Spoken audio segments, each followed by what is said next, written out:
Very good evening, everybody. Nice to have your company wherever you're tuning in, all around Australia, all around the world. On the back of the 4th of July weekend in the United States, we stay in America and we head from Watkins Glen over to Laguna Seca, from the east coast to the west coast of America for the third round of the RSRA Super Series on this, the first Tuesday of July 2021. Good evening, everybody. It's round 3. It's Zach Caban and Chris Kisby with you. Nice to have your company wherever you're tuning in this Tuesday night, wherever you're spending it with us. We hope you'll enjoy what we're about to bring you across the course of the next 160 kilometres of racing. It is Laguna Seca. It's a smokingly good venue, if you ask me, Chris Kisby, as I welcome you into the broadcast booth for the first time. It offers up some terrific racing. It doesn't matter the category. This circuit just keeps everyone level-headed. It's one of those circuits where you can't get ahead of yourself because you can so easily come undone. It's a driver's racetrack, and we've got some of the best drivers on show here tonight. Whoever answers the challenges that Laguna Seca has to offer may well emerge victorious tonight. Yes, that's right. Good evening, Zach. Good evening, JP. Good evening to all the viewers all around the world. What a track. What a venue. Skies are nice and blue. Sand's being blown over the track. Hopefully there's not too much sand being thrown on the track, but I love this track, love the Andretti hairpin, love the corkscrew, but they don't love me. But what a track to drive around. I did drive around this track in the V8s during the week, and my best time was a 1:26. And if you look at it, the 37 and 38, they're a 1:32. So I'm outside 36 drivers that have qualified so far, and my hats are off to them, Zach. It's just an absolute, what can I say, a real test of a driver's ability to get around this track in a reasonable time. Now, straight up the top, a little bit of heads up for you, ladies and gentlemen. We've got an extra 5 minutes at our disposal tonight in the pre-race show, because on the back of the 5-minute practice and this 30-minute qualifying session, there's actually going to be a 5-minute warm-up tonight. So that'll give us a little bit of extra time to talk you through the ins and outs of Laguna Seca. WeatherTech Raceway, of course, there.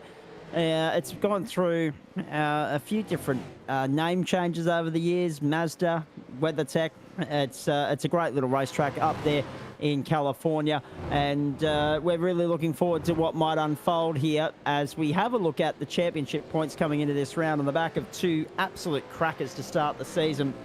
Reina Costello leads the way, 303 points. It's an 11-point advantage over Dylan Rudd, with 10 points then back to Alex Cord on 282. 275 for Matthew Scholes, and Dean Reddit on 271 make up the top 5. He's 1 point clear of Dean Powell and Rehan Leonage. Cameron Jones on 266, and then Jordan Pruden on 258, and Dylan Pereira rather on 257, making up the top 10 here at this early point of the season. Then you go back to Blake Warboys, Mitch Campbell, Peter Crossingham, Alan Dawson, and Mikalima Surya making up the top 15. Chris Barnes, Ben Morris, Dean Alessi, Brian Cooper, and Rod Hollis, the top 20. Kisby, the talking points out of the first 2 rounds, what's been going on at the front.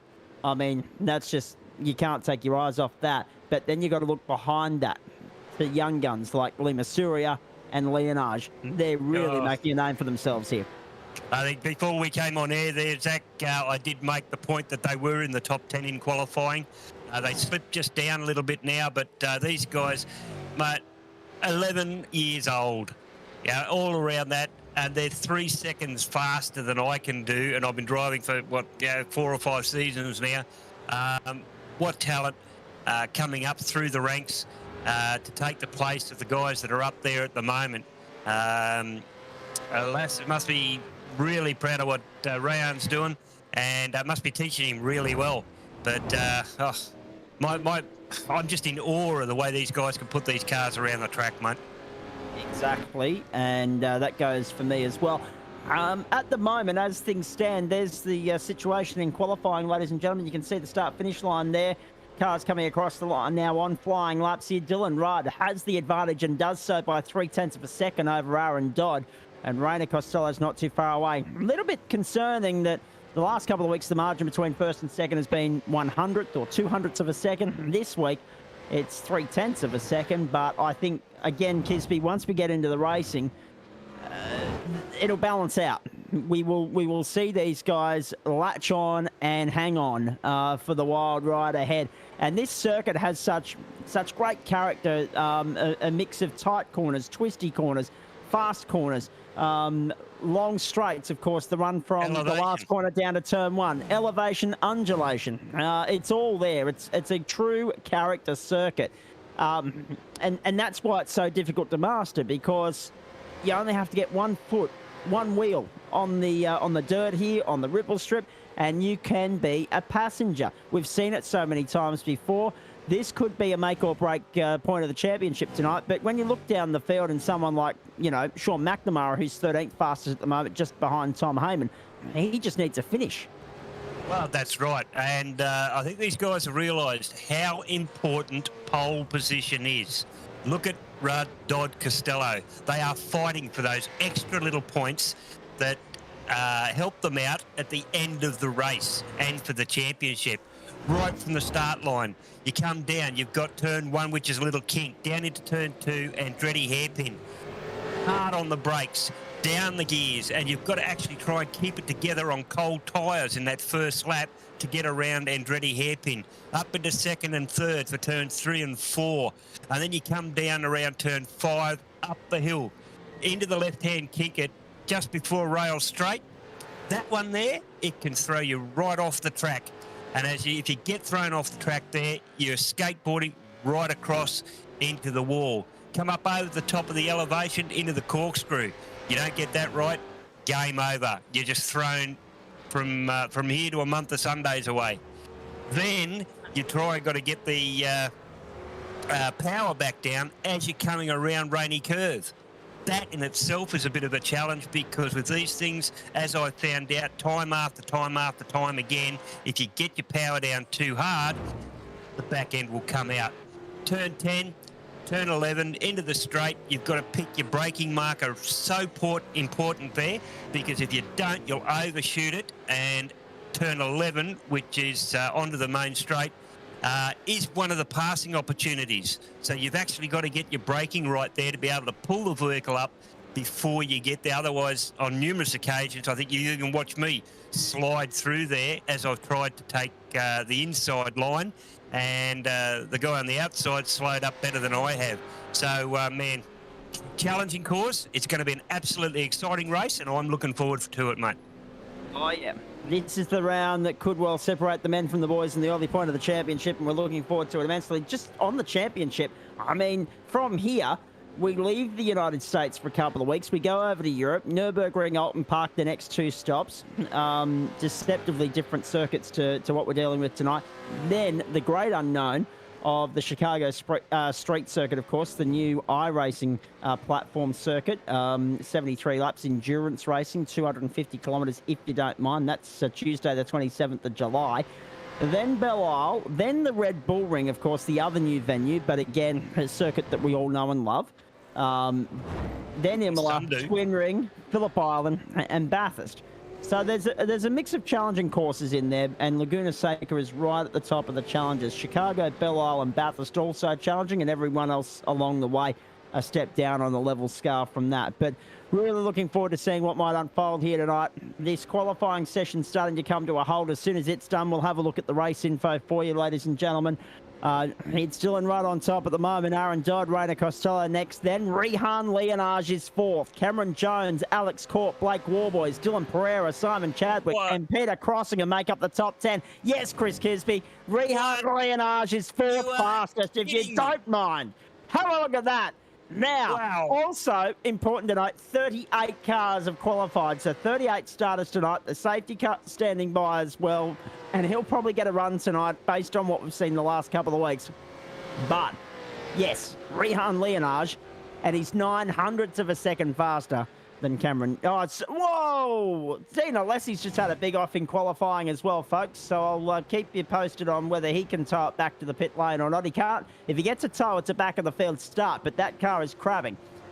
I'm just having a look. So just so that you get an insight at home, folks, Chris Kisby and I, we've got different monitors here. We've got our broadcast feed, which you see, and we've also got the iRacing feed, and mine's set to crashes, as it always is, so that I find out who's doing what, because that then gives us a bit of an idea of where to send the replays to.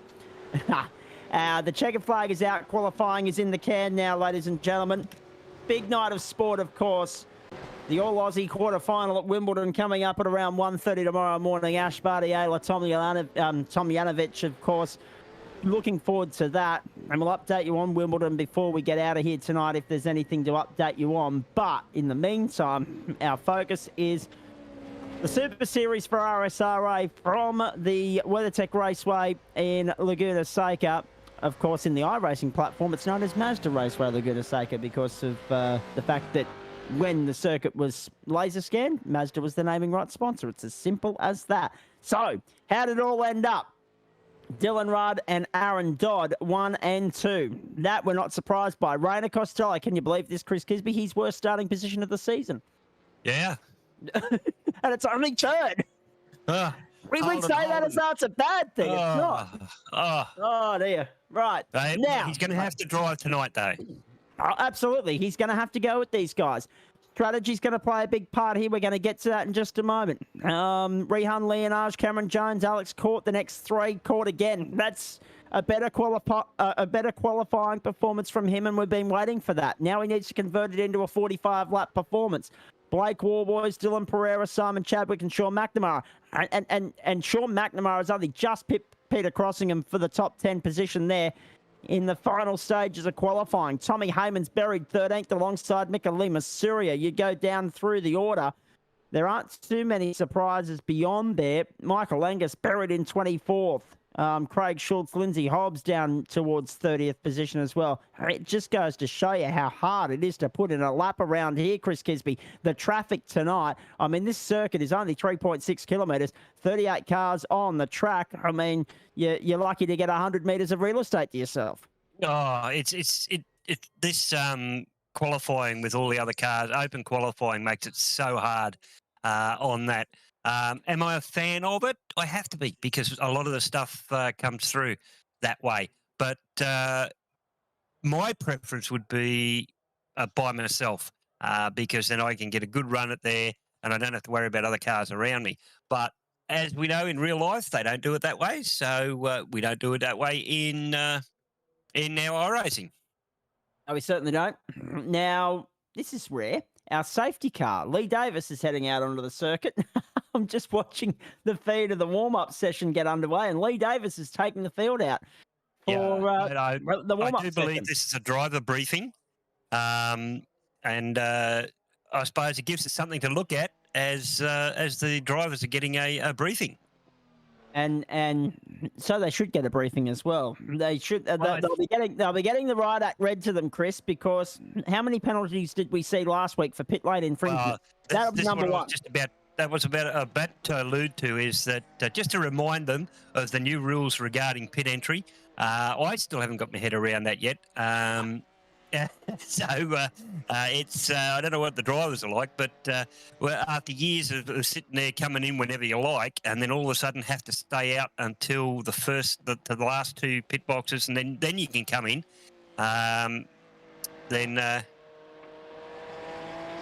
in and one pit box out. So yeah, it'll take a little bit of getting used to after so many seasons of being able to come in whenever you like and pass through other cars.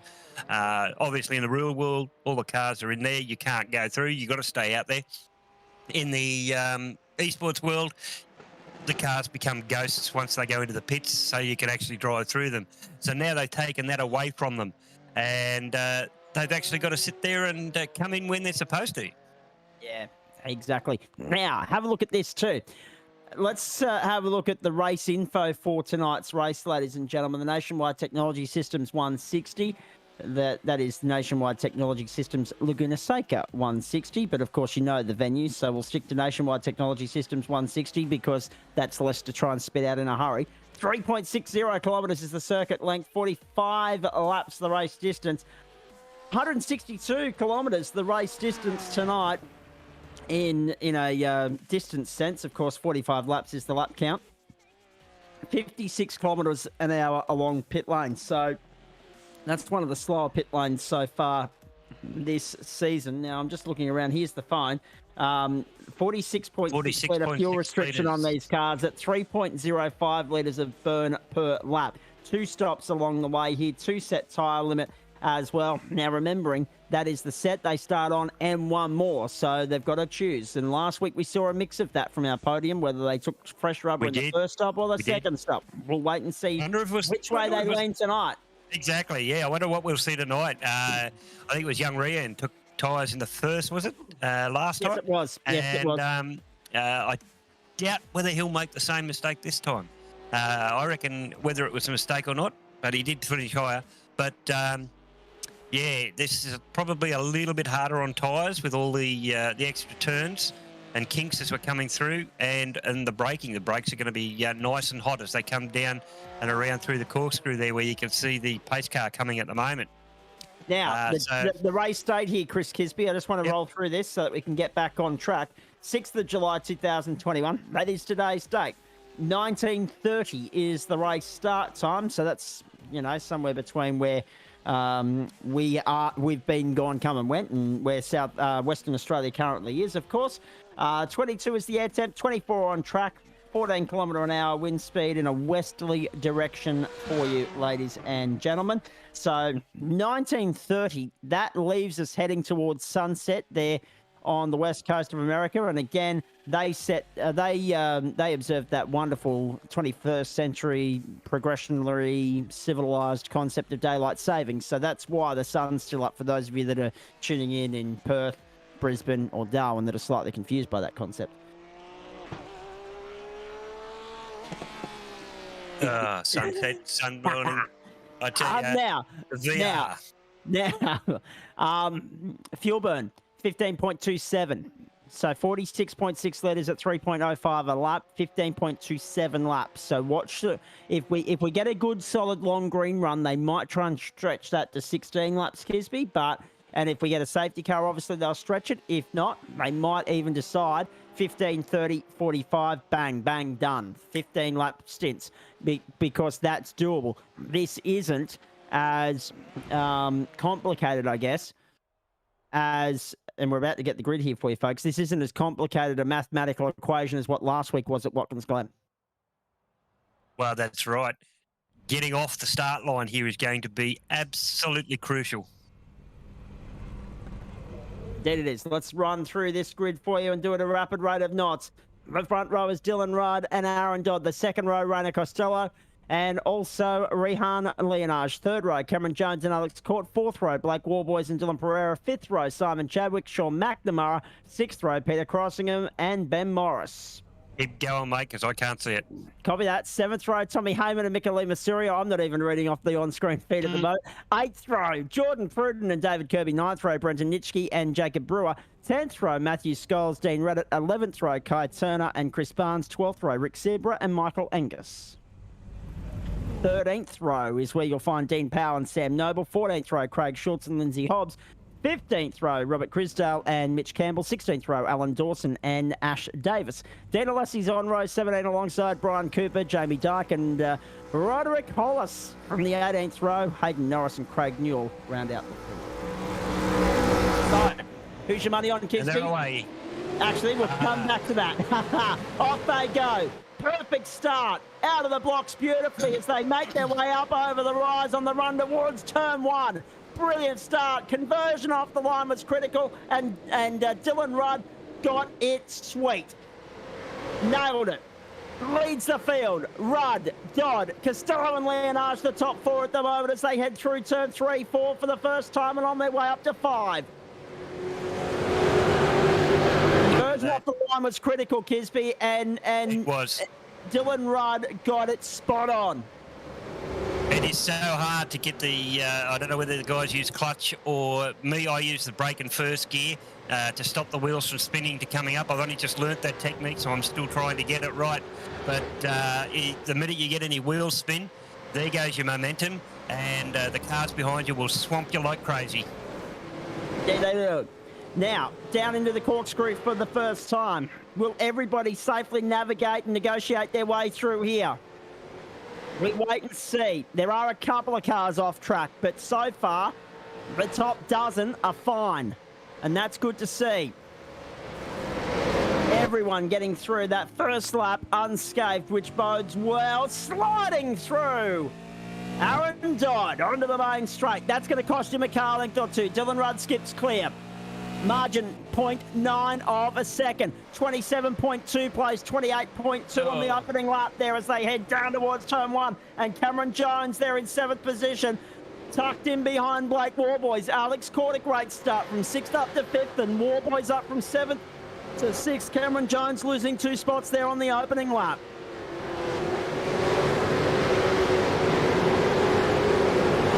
There's the opening lap there, 127.2. It was a little bit slower than what I can do down here by myself, and these guys have got cars around them, so unbelievable. Absolutely. And also bearing in mind too, Kisby, these guys did that off a standing start. Whether that adds insult to injury for you or not, I'm not sure. It does. Well, I know. And I'm sorry for that. Race, mate. I know where I raced. Lap 2 of 45. Top 4 remain as they started. We've got Dylan Pereira there on screen at the moment in 8th position as they go down through the corkscrew for the second time. And everybody getting away well. Now, big movers so far.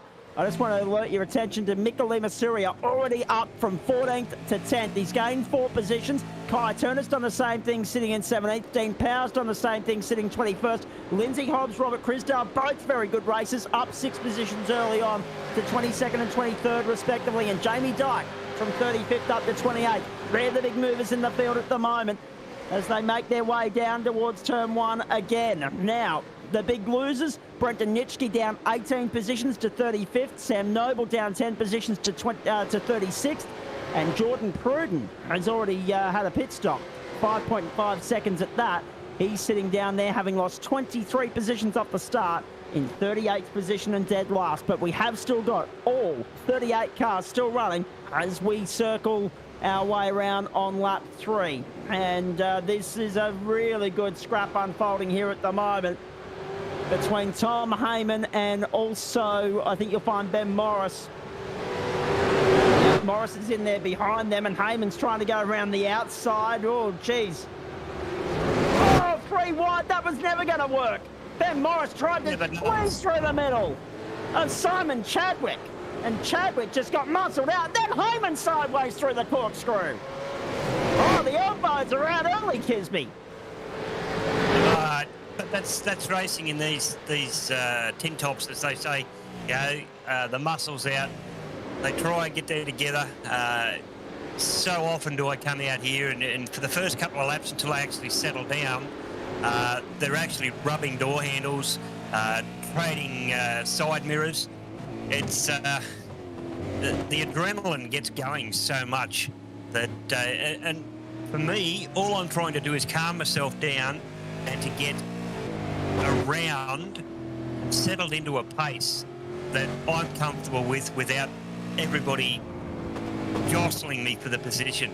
So hopefully that'll settle down shortly. And this is the thing too, like in an endurance race, say the Bathurst 1000 at the back end of the year, December 19, I think so, tentative date. Oh, here we go. Car contact. The 88 has been pinged. Dean Power is coming to pit lane. That was contact with Brendan Nitschke. We wondered why Nitschke catapulted his way back through the order. That's why. Dean Power's copped himself a drive-through. Lap 4:45 here. Down through the gears, down through the corkscrew. Cameron Jones all over the back of Alex Court there at the moment.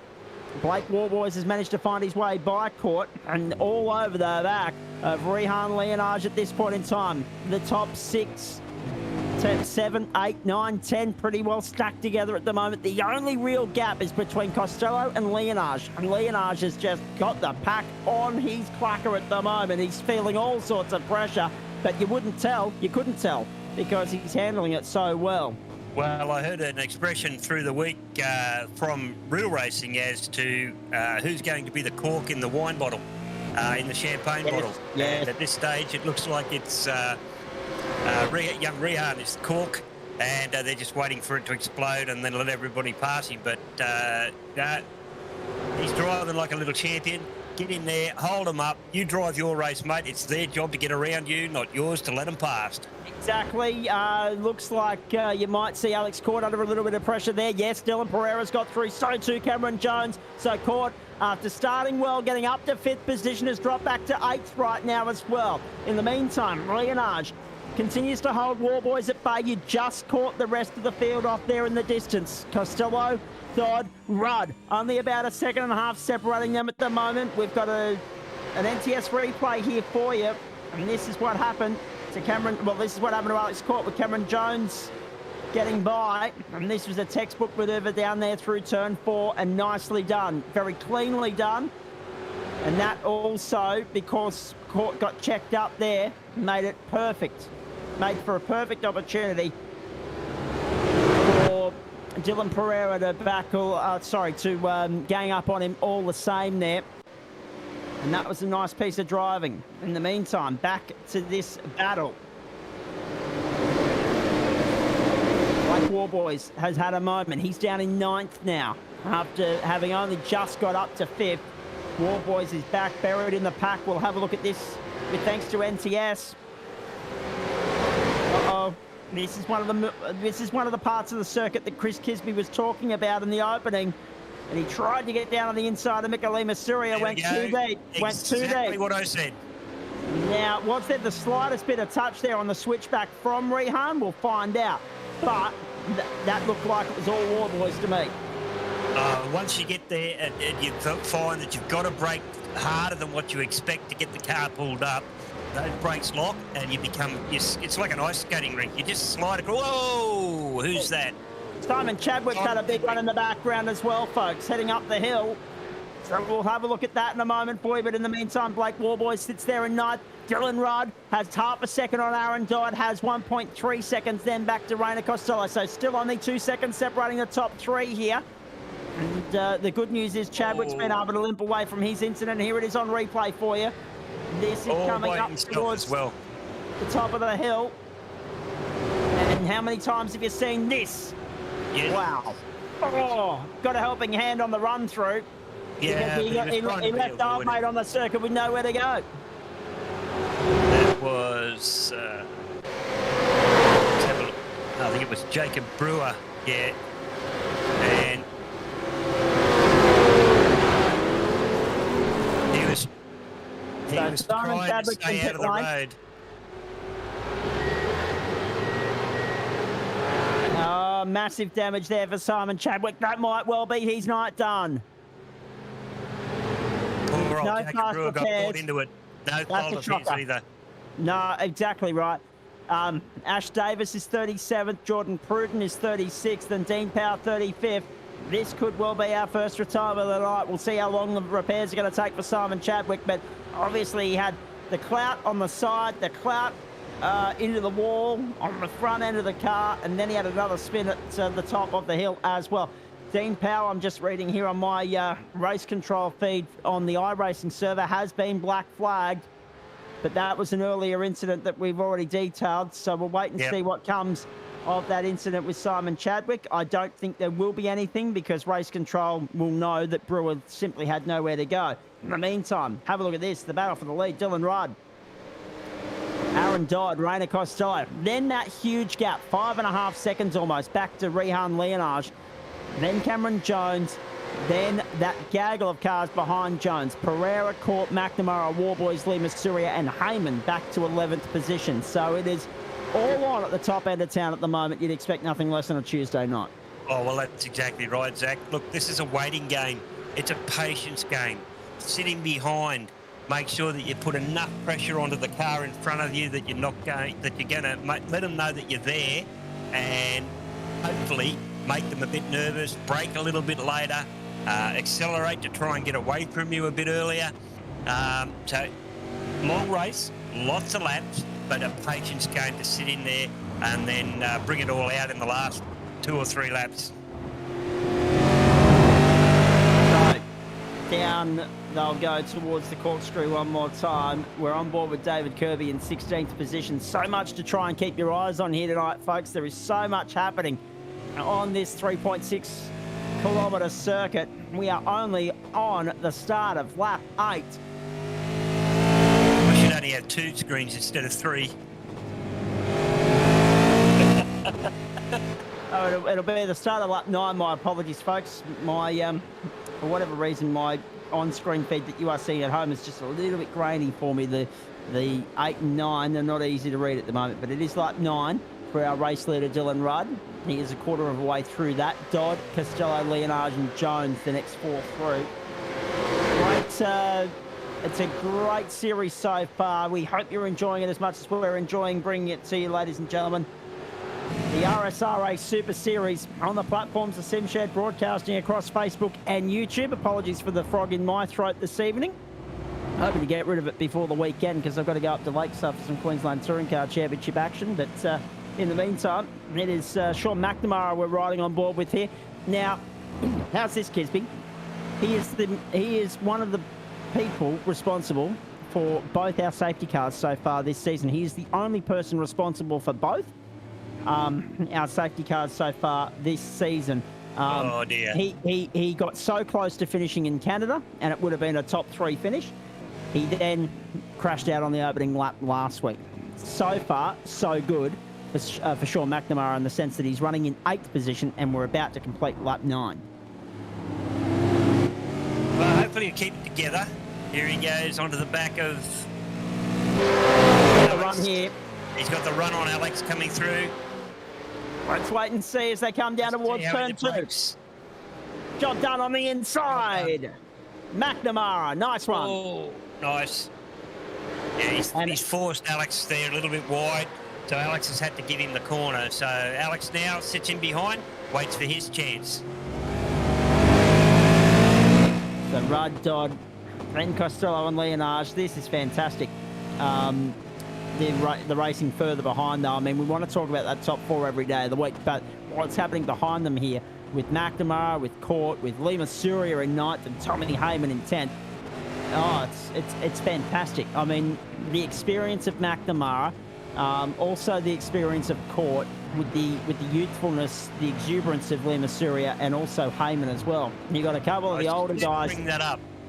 You got a couple of the older guys, and I know Alex Court probably doesn't like us calling him old. He said as much last week because he's only a year older than me.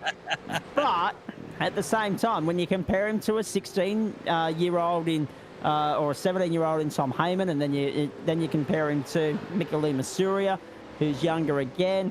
I mean, it's just mind-boggling. There's no doubt about that. Now, oh, geez, tight on the inside. Come across the line one more time. Heyman sits 10th. Behind them is Blake Warboys, trying to get back up to where he was earlier in the race. So the big mover so far is Mikalima Surya as far as the top 10 is concerned. He's up 5 positions, and Warboys down on the inside of Heyman, and Heyman trying to get him back. This is a good duel. This is a good little duel unfolding here. These two duking it out for 10th and 11th. Ben Morris behind them, then Kai Turner, Matthew Scholes and Peter Crossingham. And Robert Crisdale's off the circuit in the background as well. In the meantime, we circled lap 11 of 45. So, yes, 45 laps tonight for you, folks. These guys are going to get a fair workout. It's about an hour's worth of work. Tomorrow night, we do super sprint racing in the RSRA Super 2E Series from 8:20 Australian Eastern Standard Time. Matt Davis will be in the lead seat. I'll be sitting in beside him. And we'll have reverse grid racing there for you second up tomorrow night as well. And cannot wait for that. We ride on board right now with board entry here of Tommy Heyman. Tomorrow night, I tell you. Yeah, exactly right. You're going to need him too. So that's Tom Heyman. Looking behind him is Blake Warboys, of course. They are trying to go with Mikalima Surya. 11 laps in the book, 4 laps off that pit window, Kisby. So we'll see what happens here. Who's got the actual, who's been able to save enough? Have they been able to save enough? Whoa, down on the inside. Brilliant move down on the inside. Nice the second move. time. I tell you what, that's the second time these two have gone side by side through 1 and 2. But now Warboys wants to force the issue through 3 as well. And now he has to concede as they get to 4. Heyman holds on to 10th. Can you believe that these two are fighting over 10th as though it's the top of town? And Warboys now, forceful on the inside. Can he get the job done on Heyman? No, not yet. But he might get the run on the run up towards turn 6. No, he consolidates. He yields for the moment. Wow, great stuff from Heyman and Warboys there. But unfortunately, Chris Kisby, in the half a minute or so that they've spent duking it out, they've allowed the guys ahead of them. Mikalima Surya, Alex Court, a bit more breathing space. That could cost them. Well, that's what happens. As these little track battles develop, you find the gaps before and behind start to elongate. So once they can sort themselves out and either start to work together and stop sitting there trying to take the position, then they may be able to drag back on the back of Mika and Alex and all those at the front there. A little bit of a gap here. Or Blake's a little bit later on the break as he comes Brian around Cooper. there. Brian Cooper is off the circuit at the corkscrew. It's not the first time we've seen someone come unstuck tonight, but the corkscrew hasn't claimed many victims just yet. It's going to be a case of locking it up and looping it round. And it is so easy to do.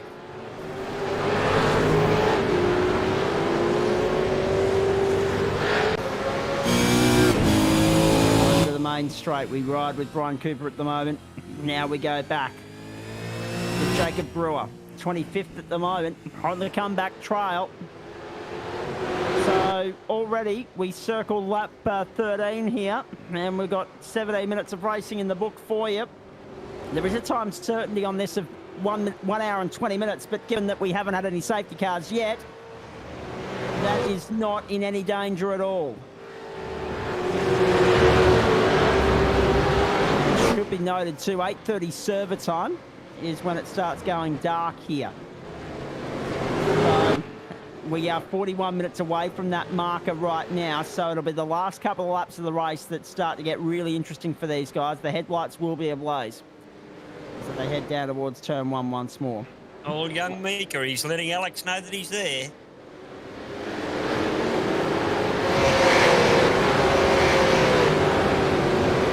14 to 45. Don't mind us, folks. Just messages coming through the earpiece. And we ride on board with Tom Heyman now. Our producer has a sense of humour. Nothing wrong with that. I'm all for a sense of humour. It is bad enough that we've got to put up with the track at a certain particular time. Put up with the track. That they mess with our heads at putting it at a certain time. That it's going to make it a little bit more difficult to us.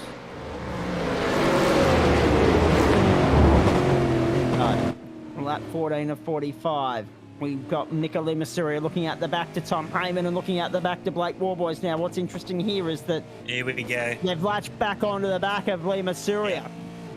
Yeah. And Heyman's close enough to maybe have a crack. Not this but he time. opts not to this time round. The run onto the main straight will be key and critical here. Let's wait and see.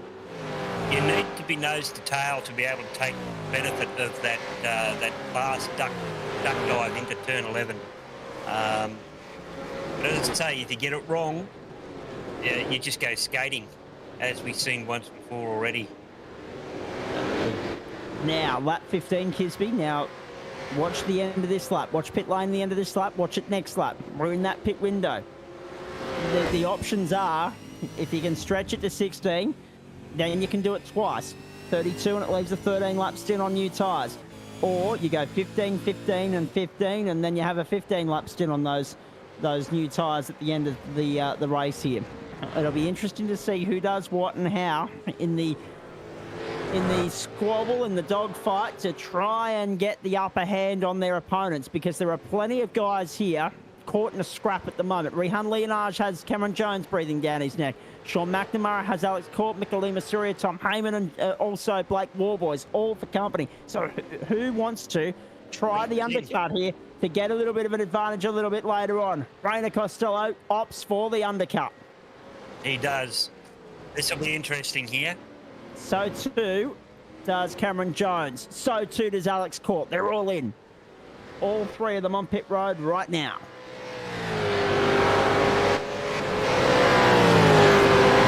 Great pit entry for Alex Court, we're hearing, so that's not ideal for him.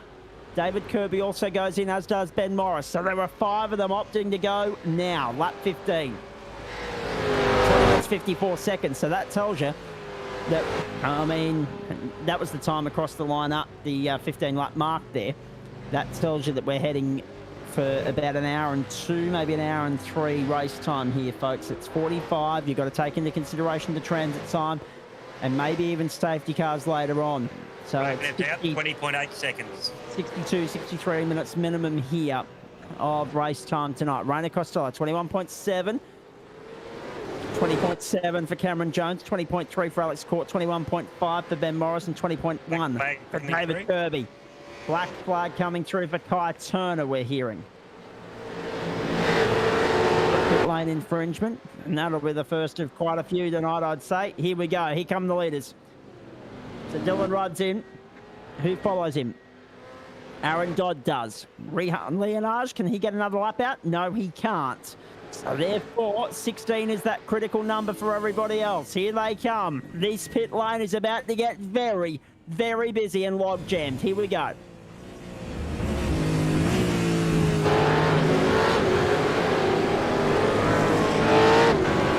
We've got our eyes on the leaders here, but in the meantime, we've got our eyes on Rainer Costello. If only we could do side by side, eh? And have a look at this from both angles, because it'd tell an interesting story, the pit lane and the racetrack. Now, car 196, wow. Can you believe that? Car 196 has been black flagged for a pit lane infringement. Seconds. Now, I'm also reading here that Cameron Jones has been black flagged. That was Cameron Jones, the 196. So Cameron Jones, pit lane infringement, rubbed out of business. Are kidding me. After such a good opening stint, it is going to be a drive-through penalty, and a painful one at that, for Cameron Jones. In the meantime, and he's running 5th at the moment, that is going to hurt like hell. In the meantime, Dylan Rudd, Aaron Dodd, Rainer Costello, Rehan Leonage, Cameron Jones, it's status quo as we were at the start of the race. The top 5 are as they were. But that's not about to last for very long. Dylan Pereira, Sean McNamara, Mikalima Surya, Tommy Heyman, Blake Warboys, Alex Court, the big loser in all of that, down 6 positions and off the circuit as well. He's had an off-track moment there in the background as Alex Court. Oh, no.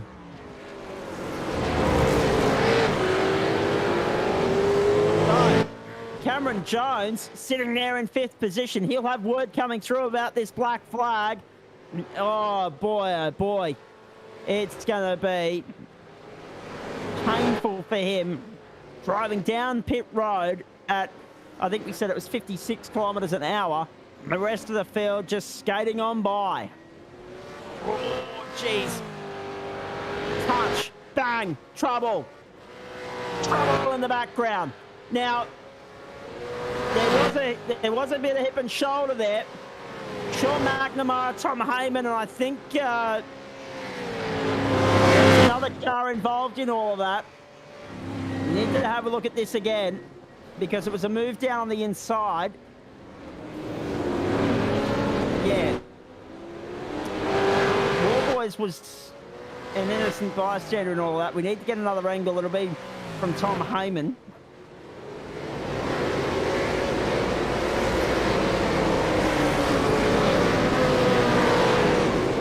Safety car on the circuit.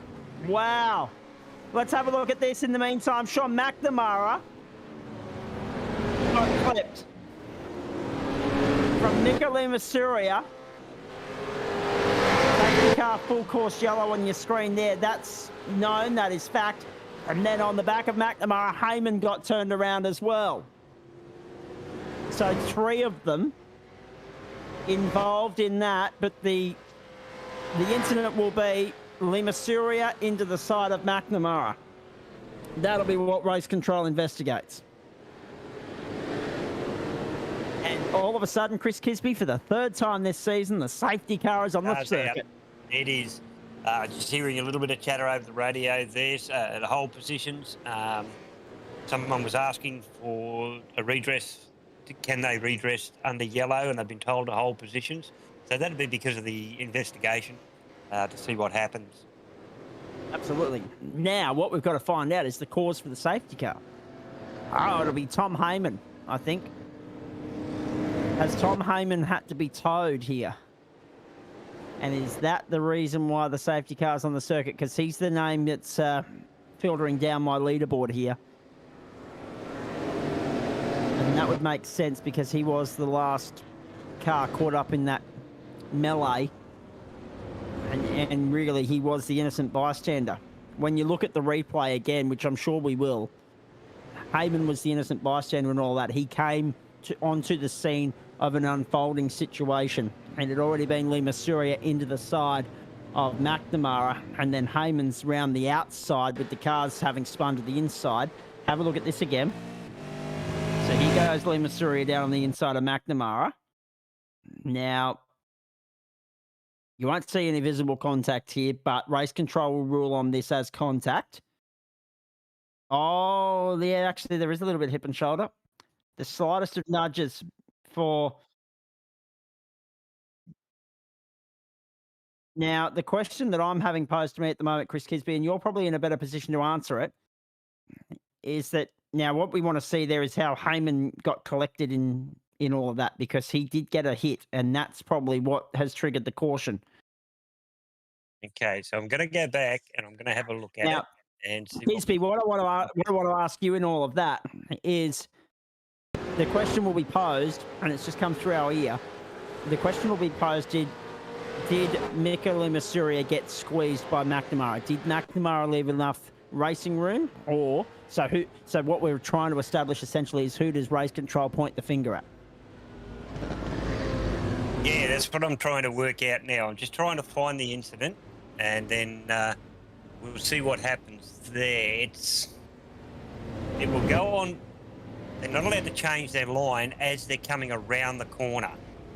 Now, did Mika have enough overlap or not to let the other driver know that, or the crew chief know that he was in there?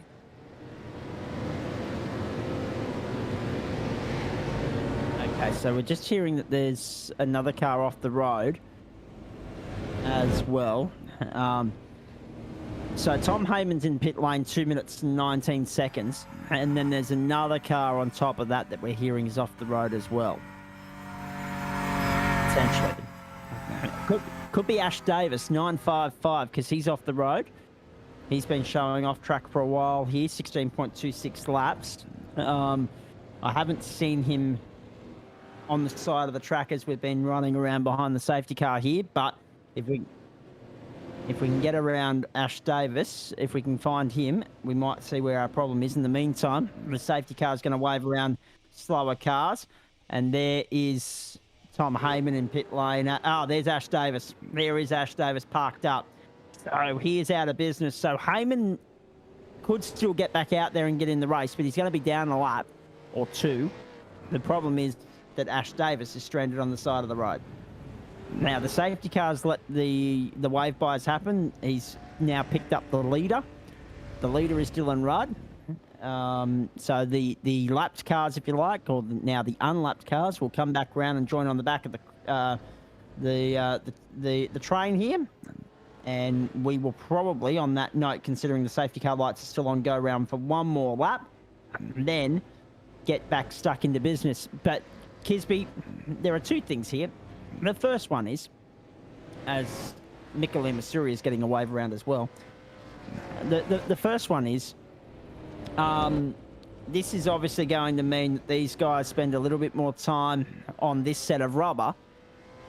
Yes, they're not pushing the tyres as hard, they're not pushing the car as hard, but it's going to play a factor when we get to that second round of pit stops, because now the window has moved, the goalposts have moved.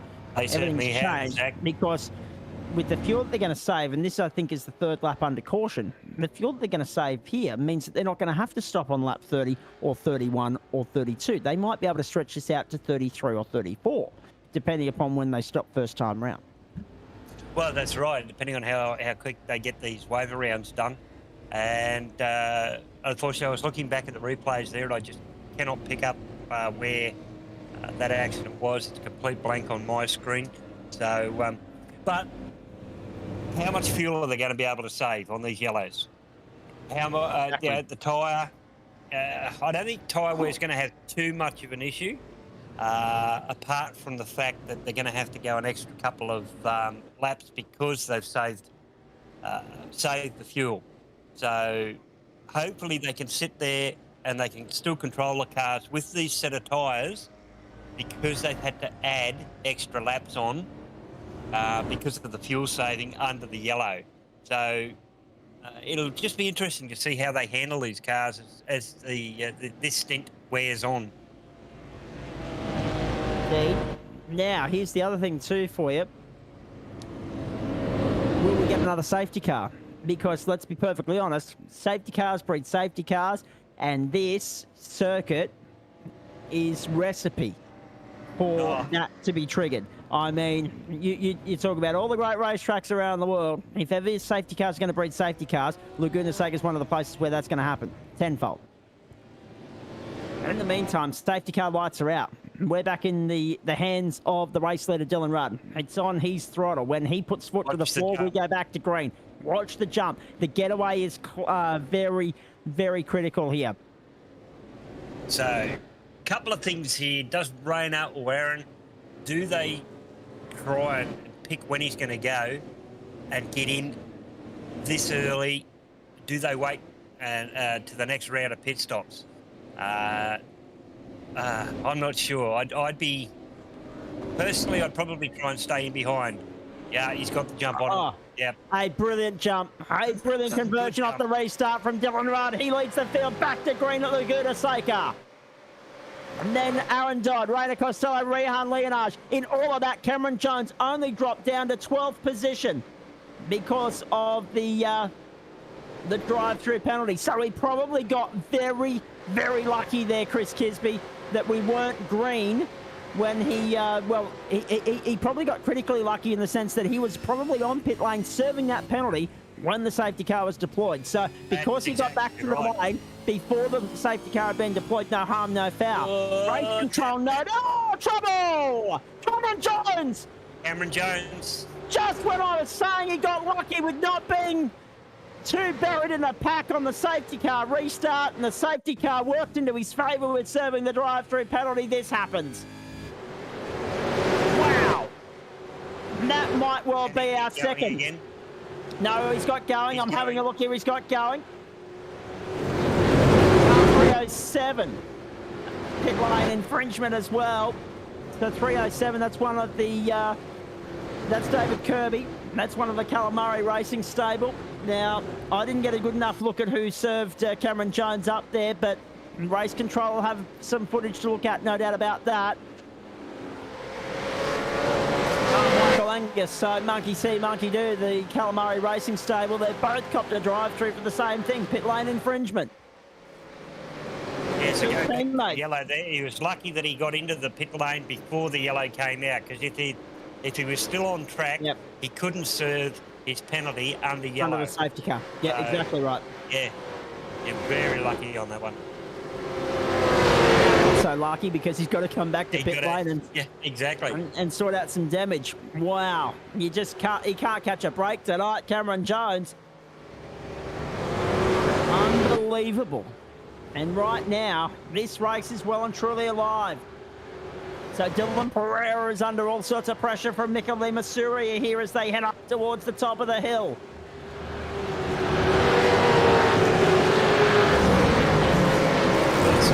Handling of the car, down the corkscrew. Just enough on the brake to turn and rotate the car.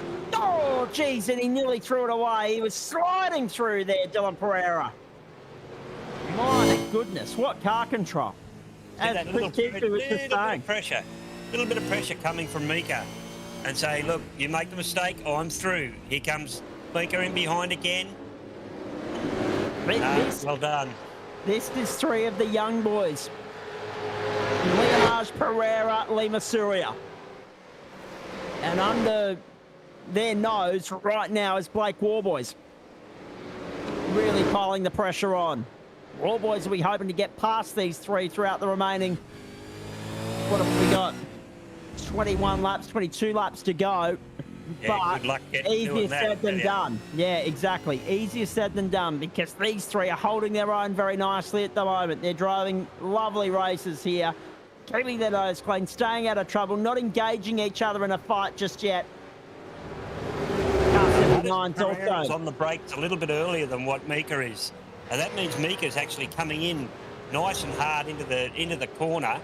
And I would say Pereira's saying, oh, gee, and it's making him a little bit nervous. I know it'd be making me nervous seeing a car come flying at me. Here we go. Oh, wow. So here's some news for you, some breaking news.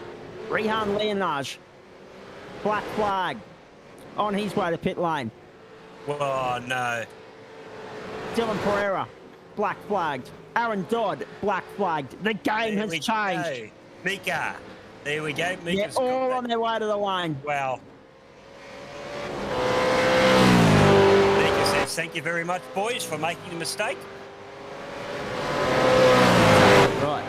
Now, very good evening to the great people tuning in on the platforms of SimShed Broadcasting this evening. Mark Johansson from Weekend Warriors, Matt Davis from the RSRA Super 2E series. Good on you, boys, tuning in as per usual. No, yes. I was going to say, I noticed you slipped up last week. Matt Davis, the great man down there in Victoria, tuning in to the broadcast. He'll be back in the booth with us tomorrow night. Looking forward to that. Are you around tomorrow night, Kisby? Well, we got a tap there from Aaron Dodd. He got tapped. There's also another penalty coming through on the bottom of your screen there, folks, and I think that was 62 getting, unless my eyes deceive me, I'm having a little bit of trouble reading the screen tonight, folks. It's a little bit grainy at my end, so if that... So Ben Morris has got a penalty for contact on Triple Eight as well, and that has just changed the whole complexion of this race. Dylan Rudd now leads, Rainer Costello now leads Mika Lima Surya. The gap has blown out. It's nearly 3 seconds, first to second and second to third. Warboys on the tail of Lima Surya at the moment. Ben Morris is coming in for his drive-through. That'll elevate Sean McNamara up to fifth, and Alex Cord will go to sixth. Peter Crossingham, Dean Reddit, Lindsay Hobson, and Matthew Scholes will make up the top 10 here by the time Morris has come through to serve his pit lane penalty. Oh, mate. There is so much happening out there tonight, Kisby. I don't know where to look. I've got 4 monitors, and I don't have enough. Well, that's exactly right. And the action is aplenty as we're going around. And we did surprise young Matt Davis there last week with me coming in. And I think we might have to do it again tomorrow night. But look at this. Mika has reaped the benefits of those mistakes by the boys in front. And Rainer's going to try and pull in Dylan. Mika's going to try and stick with Rainer. And, well, it promised big things this race, and it's giving us big things this race. This track, what a combination. Throwing up a massive spanner for some tonight. Dylan Rudd, can he undo the wrongs of last week? Car 23 now also copping a drive-through penalty here. One hopes he's put enough petrol in to get around. That's Jordan Pruden. Well, that's exactly what I was getting at, Chris Kisby. Has he thought out a strategy here to undo the wrongs of last week and make sure that he gets back on the corner lap? You'd kick yourself if you did, wouldn't you? Fair dinkum. And the fact that we've had three laps behind the safety car tonight, and that might just help him too. We only had one under the safety car last week, if you remember. So we wait and see. In the meantime, it's Rudd, Costello, Lima Surya, Warboys, McNamara. The top 5. Can we just talk about Lima Surya up 11 positions already, please? 11. What a top little drive from a young driver. I mean, you know, the Mika, Rehan, I just can't believe the way that these guys are handling these cars. As you know, we got top drivers here, we got top drivers over at GSRC, but I tell you, these guys fit in with them. If we have a special driver, I'd like to see them sitting there with a special driver we've got over there, and the experience they'd gain would be unbelievable. Every week they'd learn, I reckon.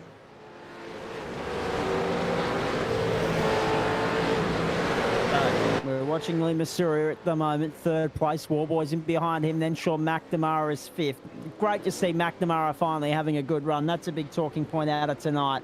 We've hit the 40-minute mark last time by the line for Dylan Rudd, and we've only completed 27 laps. We've got 18 to go. So we've got a good, what's that?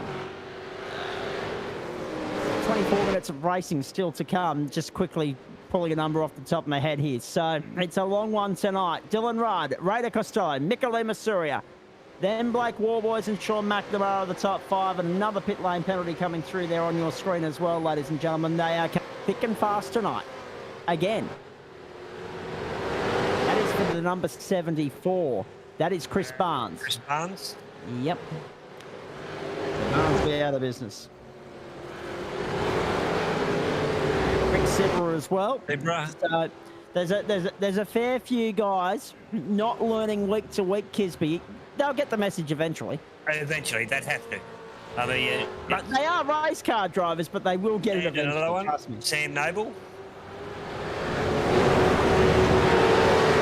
Sam Noble, I believe, is coming to pit lane now as well.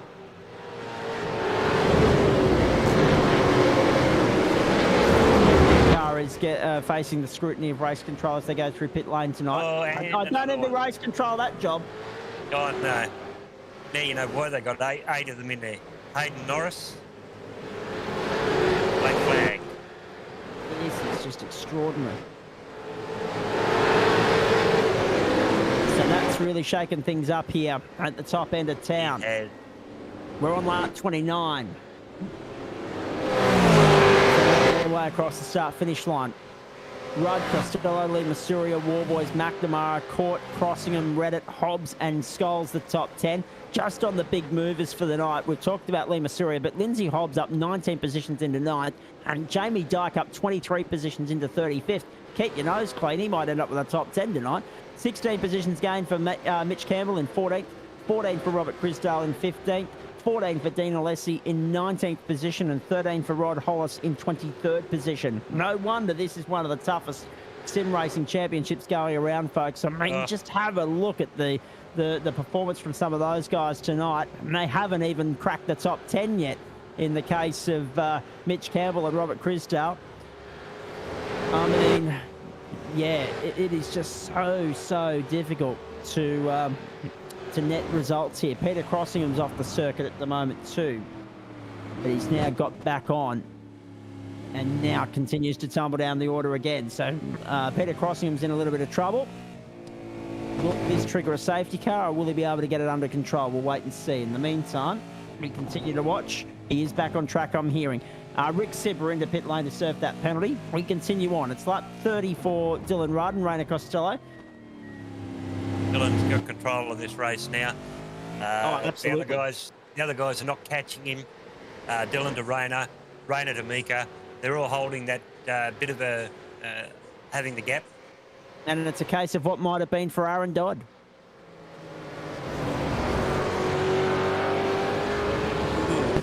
One nine. Oh, Michael Masuria has been pinged for that incident with Sean McNamara that triggered the caution. And McNamara, that's a free pass for him. He'll move into fourth behind Blake Warboys. And Warboys will be on the podium. So we're going to have... There we go. Insufficient overlap to be able to get past there. So it's an incomplete pass. We're gonna have at least one new name on the podium tonight, Chris Kisby. We were already heading that way, but it's not going to be Michael Masuria now. No, not at this stage. Wretched luck for him. He hasn't come in just yet. That'll be one time past the line. He'll get 3 opportunities. If he doesn't pit in, they'll black flag him. They'll DQ him. Yeah, like I understand why this is happening, because I can hear the radio going off in the background there. So a bit of clarification going on.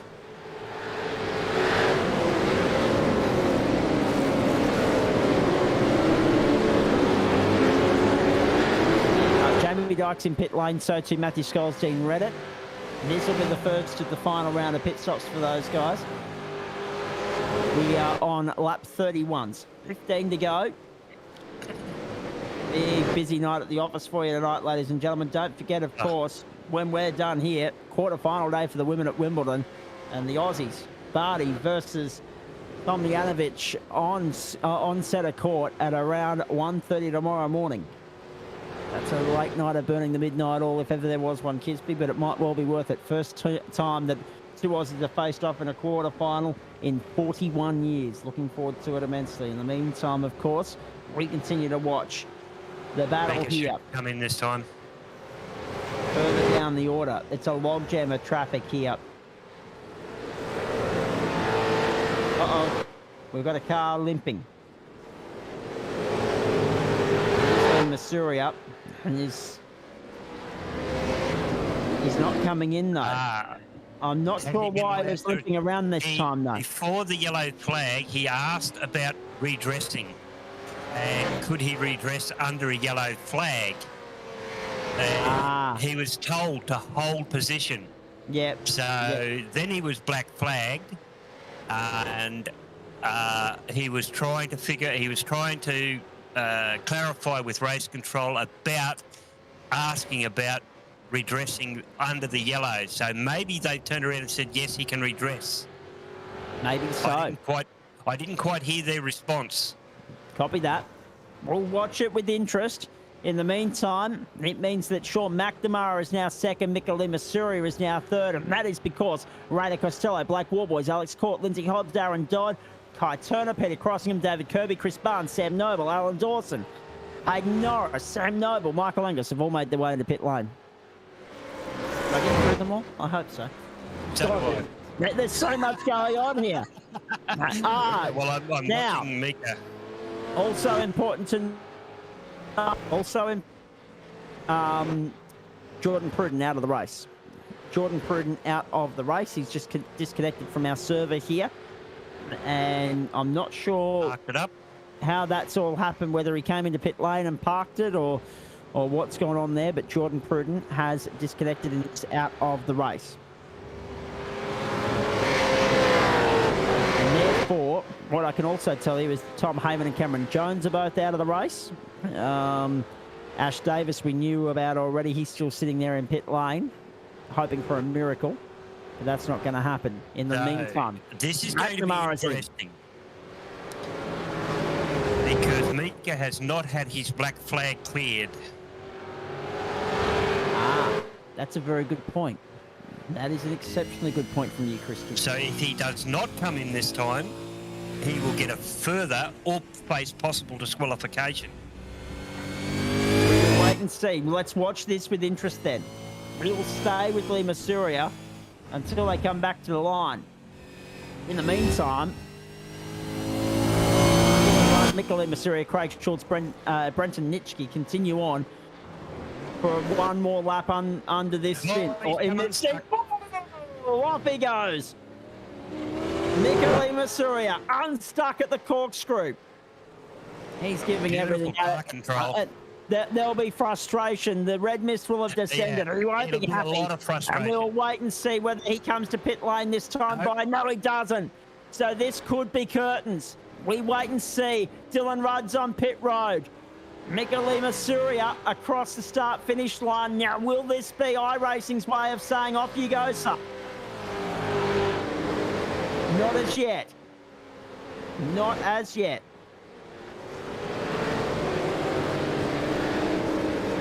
In the meantime, Mikali Masuria is the leader. We wait and see for how much longer. Dylan Rudd, Craig Schultz, Rainer Costello and Blake Warboys. Dylan Rudd. Oh, jeez. That was close. We're watching some battles further down the order here. That's Jamie Dyke, of course. And Dyke's had a great run tonight, sitting there in 12th position, having gained 23.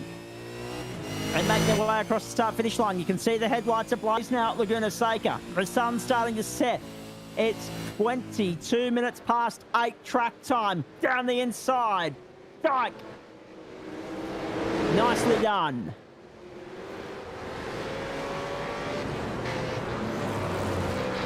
I think we've now lost Mikali Masuria. That will unfortunately be the end of his night. Let's just watch how this is unfolded here. He has just pulled off to the side of the circuit. Pulled off to the side. Now, well, yeah, there's not much I can say about that one. Frustration. Because he's parked up on the side of the circuit. So, do race control use discretion here and not deploy a safety car because that car is off the circuit and no longer in the equation?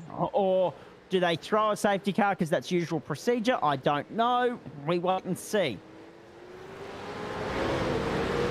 Oh, jeez. The young bloke had such a good run too, right up until that point where he had to come in and serve the penalty, and now he's parked up and out of business. And this is one of the things of learning, and it's something he does have to learn. Okay, he's come back to pits, so he got permission to tow. Look at that.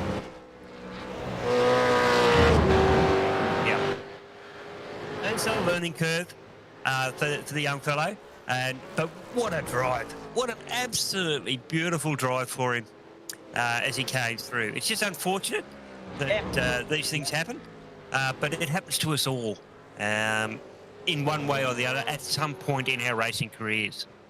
In the meantime, Chris Kisby, there's your mate, Rainer Costello, sitting there in second position, and this is all he needs to do. I mean, sure, Dylan Rudd wins the race, but Rainer holds the championship lead and will continue to do so going into the first of the European rounds next week. But once again, Dylan has the extra points from pole position, which Rainer had on him last week. So we have to wait and see how the no contact of the extra points for 0x. See how all that folds out to see how close it is with the championship points. Now, good news. Simon Chadwick has got back out on the circuit too. He is a lap down, but Simon Chadwick has got back out on the circuit. He's been out there for a little while, but we haven't noticed him because he is a lap down. That's important to note. Cameron Jones out of the race, Tom Heyman out of the race, Jordan Pruden out of the race, and now Mikali Masuria as well. We won't see Ash Davis back out on the track again tonight, but we are in the closing stages here at Laguna Seca. Wide goes Robert Crisdale.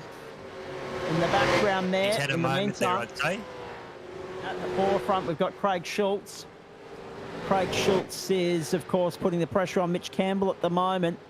These guys have gained 14 and 18 positions respectively, and behind them, Crisdale's gained 15 tonight. They've had a really good run.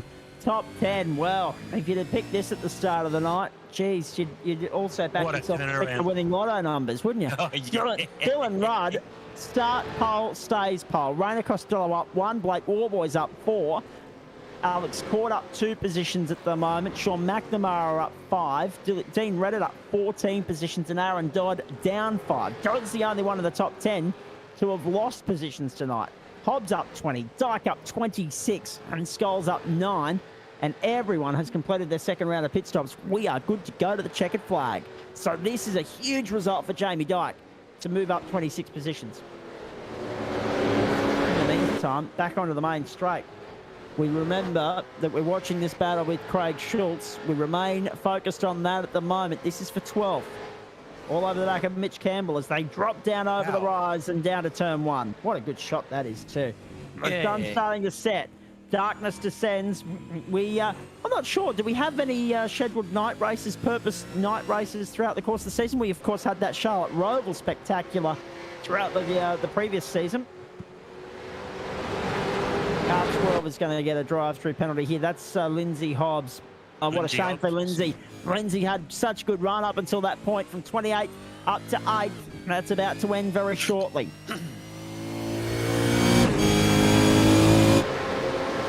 Now, in the meantime, Kisby. Question for you, Zach. And Jacob Brewer. Yes, mate. Can you confirm for me that Dylan had an 8.9 second pit stop? Dylan Pereira, that is. No, Dylan Rudd. Oh, Dylan Rudd. Dylan Rudd. I've got him showing, I don't know what his first pit stop was, but his second was 16.08 on my screen here. Okay, so my last one was an 8.9 second. Then, so he's had four laps. So my timing screen's wrong, but that sounds a bit... Whoa, down on the inside. Good move there. Nitschke. Brenton Nitschke, and also... Mitch Campbell. No, sorry, Mitch Campbell, my apologies. Mitch Campbell and Craig Schultz. We were watching Nitschke a short while ago. Yep. But in the meantime, back to Campbell and... There we go. Yep. And also Schultz. And that's a nice bit of driving from Campbell. Oh. Up 19 positions tonight, Kisby. This has been quite the drive. Now, Rehan Leonage on his way back through the field, sitting there in 14th. Robert Crisdale ahead of him, Dan Alessi behind him. Done. We are on the run home. May have had to give him the corner there, but he didn't. He held out. 7 laps to go next time by the line for Dylan Rudd. Now Leonage has the run to turn 7. On the run up to 8. The corkscrew at the top of the hill. Lessons there, putting the pressure on. Whoa. Stay off him. Plenty of pressure as well. Oh. Nice head, not to panic there, Ryan. Stay with us, folks. We got plenty more where this came from for you because we've got a post-race show coming up, remember? What a masterclass in driving coming down through the corkscrew there from young Ryan. That sounds silly to say that from to a preteen. A young fella like that. He's what a masterclass of driving. Here we go down into turn. Leonage on the outside, Kisby. Oh, geez, that would have been brave if he could have pulled that off. It would have been incredible. No, not to be. Tucks back in behind for the moment. So he's 14th, but ever so close to 13th, Kisby. Yeah, just letting Robert know that he's there. You make a slip up, and I'm going to take that position from you. Blake Warboys has had a moment here. He's going to drop a couple of positions. Massive moment, massive implications, and Alex Court goes to 3rd. Sean McNamara to 4th, and Warboys has had a moment at the corkscrew and drops to 5th. Have a look at this on replay. And it's going to be as simple as he caught the curb. Bang, gone. Did well to gather it up. Brakes locked. But the gravel is no place to be in these cars. And around the outside went Court and McNamara. And all of a sudden, Alex Court is staring down consecutive podiums. So we could have, in the end, 2 of the guys from last week and the guy from the week before on the podium. A repeat of 3 of the guys that we had in the chat room here last week. McNamara and Warboys out to try and put an end to Alex Court's stranglehold of 3rd at the moment, but Court has a little bit of breathing space. It's only 2 car lengths, but it's enough. to be comfortable in this battle pack, in this heated situation. Wide. I tell you what, how good's this contest? The pressure, the high stakes. This is the last spot of the podium we're talking about. We're going to have 6 laps to go next time by the line. Big commitment through turn 7 on the run up towards the corkscrew.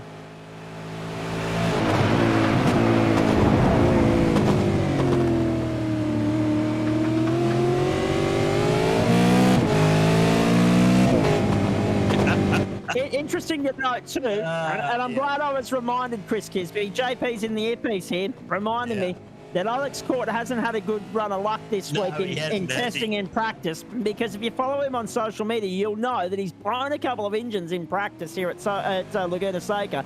So no doubt he'll be trying his very best not to repeat the dose in this race situation. We've got 5 to go. Court on the inside, defending for his life. McNamara on the outside. Warboys down the inside. Warboys wants to squeeze it with McNamara. And McNamara back down the inside going into 3. Oh, what about that? Great bit of fighting. And that gives Court breathing space. Don't worry about third. Court might be able to skip clear here. He might be getting the lifeline he needs. Because if McNamara and Warboys engage in a little bit of a duel here, Kisby, forget about it. Court will disappear. That's right. Given the advantage of the 2 fighting at the back, he can just sit there and say, well, you guys go at it. And here we go. He got him. Remarsh gets through. And then Chrisdale goes back. And switch back up on the run towards turn 4 maybe, or 5? No. So Christophe for the moment holds on against Leonage, but it's mere tenths of a second separating them in the battle for 12th, 13th, 14th and 15th with Dean Alessi there in the minor placings. Have a look at this. The pressure for third as the sun sets in California. We're across the line one more time. 1 hour, 1 minute and 28 seconds was the race time last time by the line for our race leader. And the best 6 minutes is yet to come. We're inside 4 laps to go. And Court is holding on for dear life here against McNamara and Warboys. And McNamara finally piecing a race together, not getting caught in a late race incident or a first lap incident. But maybe, just maybe, there's a podium to be the icing on the cake here for him tonight. Or, worse yet, 3 times the charm, he'll end up in the dirt. But we hope that doesn't happen. I don't want to put the mocker on him. He would be mindful of the situation given the way the first 2 weeks have ended. No one in this paddock, other than Sean McNamara, would breathe a huge sigh of relief getting to the finish line tonight. Promise you that.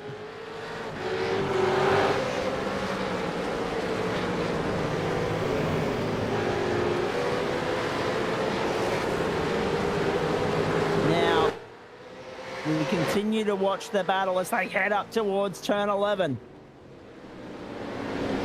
Onto the main straight.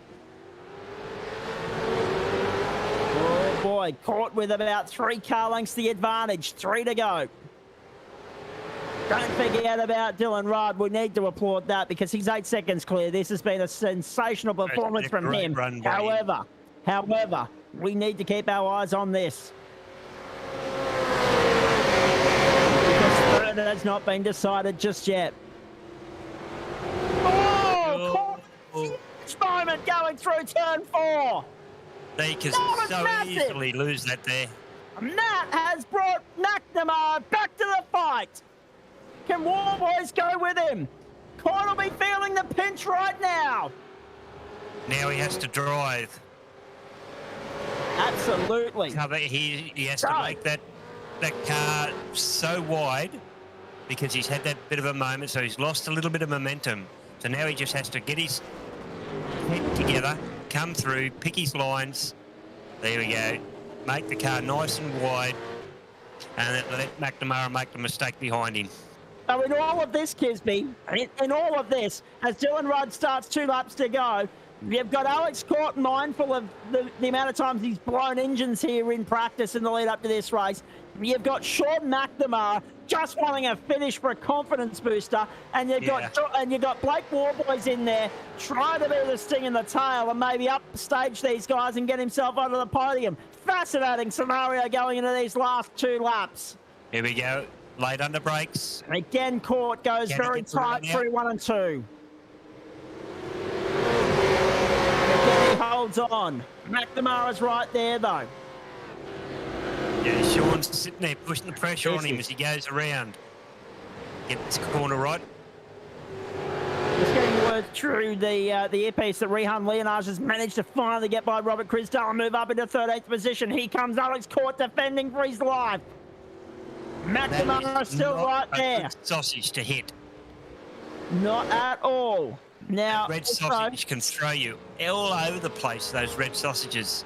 And I've hit him several times trying to get the apex of the corner right, and it just throws you into the air, they do. They do. Oh, down through the corkscrew. Every centimetre of this racetrack, they've got to get it perfect from this point forward.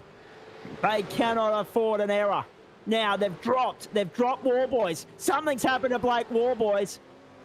He has dropped down considerably, so this is now a 2-way fight for third. Last lap board in the air in California. The white flag waves. We will get to Dylan Rudd in just a moment. Oh, no. Oh, no. Dylan Rudd's limping. Dylan Rudd is limping. Dylan Rudd has blown his engine. Dylan Rudd has done exactly what Alex Court was fearing. Dylan Rudd is blown his engine, and away goes a certain victory. Are you kidding me? Rainer Costello takes the lead in California on the very last lap, and we've got cars sliding through turn 6 as well. An almost certain victory for Dylan Rudd. It's brought undone with an engine failure on the last lap. Now, if it can limp at home, I'm not sure. No, Alex Court's gone through. Sean McNamara's gone through. That's second and third. And for the second week in a row, Dylan Rudd has denied victory on the last lap. Last week it was the warm-up, it was the cool-down lap. This week it's the last lap. And again, runaway Rainer Costello sweeps up the pieces. Costello wins in California. Let's have a look at this. This now is the battle for second. Costello has got the win. Court is going to get second unless McNamara can do something incredible in the drag to the line. No, he can't. Court second, McNamara third. That was an incredible fight. Oh, yet they still got to get back to the pits and back around one more time. You fair dinkum cannot write the script, Chris Kisby. Whoever writes this script? Unbelievable. Oh, look, that is just one of the... Oh, no. Stay out of the road. Yeah, let the others go through. Nicely done. Good on you, Dylan. Dylan Rudd has come through in 11th position. 11th. They must know. They have to know there's something wrong in front with the smoke coming out of the back of Dylan Rudd's car. And I don't want to add insult to injury here. Not that you could. But Dylan still needs to limp that blind engine home for another lap. Yeah. Or otherwise it becomes 14th. Oh. God save me. 1 hour and 7 minutes, 11.659, the race-winning time for Rainer Costello. Alex Court, it was a 17-second victory in the end. And it was less, well, it was just over a tenth of a second, the margin between second and third. You cannot fair dinkum believe the drama we've had in the opening 3 rounds of the RSRA Super Series and the NTS 160 here at Laguna Seca. Just adds another incredible chapter to the narrative. You dead set. I don't know who the scriptwriter is, but he needs a pay rise, Chris Kisby. You just can't write scripts like that. That is gut-wrenching for Dylan Rudd. 2 weeks in a row. Last week it was the cool-down lap. This week it's the last lap. The bloke just cannot catch a break. my heart really goes out to him. I mean, but what would have caused that? A little bit too early down coming into the gears, the engine compression coming in and actually blowing it. I've done it that way before. I've come from third to first and blown the engine that way. So the amount of possibilities of how he's done that is just... And you can't get away from it. It's driver error. Yep. And here's the celebrations from Rainer Costello in the meantime, too. 2 in a row. Two wins stolen at the death in 2 completely different ways. Oh, last week was a bit, once again, it was driver error there. But this week, yeah, it's driver error again. And, wow. I really am speechless, and my heart goes out to Dylan, because you just you cannot foresee those sorts of things coming through. Unbelievable. Let's have a look at the race results in Monterey, California, and just try and make sense of all of this, folks. Ford on top. Rainer Costello, 17 seconds to Alex Court. Sean McNamara, Blake Warboys, Dean Reddit, Jamie Dyke, then Matthew Scholes, Kai Turner, Mitch Campbell, and Craig Schultz made up the top 10. So in all of that, Mitch Campbell, 21 positions gained from 30th to 9th, and Jamie Dyke from 35th to 6th. What a drive from that pair. Oh, unbelievable. Nice job. Right home in 11th. What looked like a comfortable win ends up being a 42-second defeat. The guy can't catch a break. Rihan Leonage, Robert Crisdale, then Ben Morris, Dean Alessi. So Leonage ended up getting up to 12th. 12th. That was a good fight Croftingham back. in 16th, Dawson 17th, Rod Hollis, Lindsay Hobbs, Rick Sibra took us back to 20th. Over the page again. Yes, it just keeps on going, folks. Then it was Chris Barnes, Dylan Pereira, Brian Cooper, Aaron Dodd, David Kirby, Craig Newell, Sam Noble, Dean Powell. They were the last on the league lap. Then Michael Angus and Brenton Nitschke made up the top 30. Over the page again, we bring you the rest of the field with Hayden Norris, Jacob Brewer, and Simon Chadwick, with obviously the retirements of Michael Masuria, Jordan Pruden, Cameron Jones, Tom Heyman, and Ash Davis. So there's a lot to try and unravel in all of that, Chris Kisby. Oh, what a post race. Oh, dear. Yeah, where do you go from there? I'm not sure there's anywhere we can go, to be honest with you. No, it's what do you ask a guy that 2 weeks in a row has had stuff? You can't say it's not out of his control, because it is in his control. So having such mastery over the race and control of the race, and then to lose it in the last lap, unreal. Just rip up the script and start again next week. Try and predict how that's going to unfold when we get to the Nürburgring. I seriously don't know if we can top that in terms of the climax, the drama. I mean, I thought the 1 point championship decider was where we peaked. But no, they've just raised the bar again, these guys. They just find new ways to reinvent the wheel, to get us up out of our chair. Oh, unbelievable stuff. Rainer Costello, as we launch into the post-race show here. Wow. And I have to say, and we've just lost him, actually. I don't know. Can we bring Rainer back in from the green room? I got him. Oh, good. I'm not sure what happened there, but we lost him for a moment. We'll get to him in just a moment. It's nice to see Alex Court back here again. He has... And I don't mind sharing this, and I'll get him to confirm it when we invite him into the conversation. It won't be just yet. But I think he's got this little mindset now, Chris Kisby, that messaging me on the day of a race to wish me a good call so that I wish him good luck in the race is good luck charm, because it's netted him 2 podiums in as many weeks. Well, that's right. I mean, yeah, but having a look there in the Discord there, every time I get him around, I'm going to sit there and go, da-da-da-dun, da-dun, da-dun.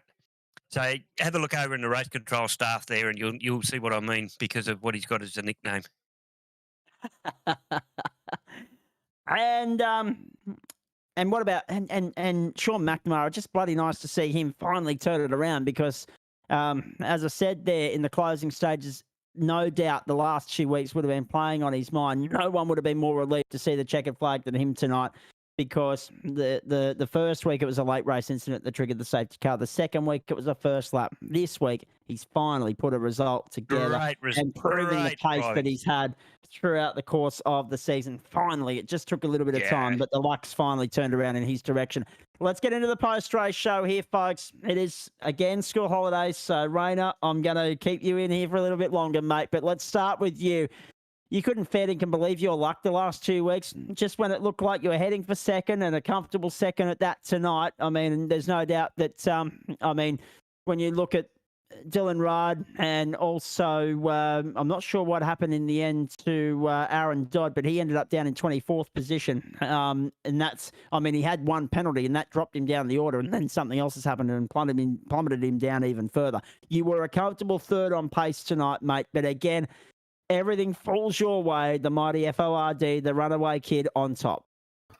Oh, I'm a bit lost for words. I don't know what happened there. I'm lost for words. I was coming around. I'm thinking, oh, yeah, good points for the championship, second place, and then I see this 9.5 Sim Sports car going slowly, and I couldn't believe my eyes. So obviously, what, you couldn't see the smoke coming out of the back of his car? No, oh, I could. It was.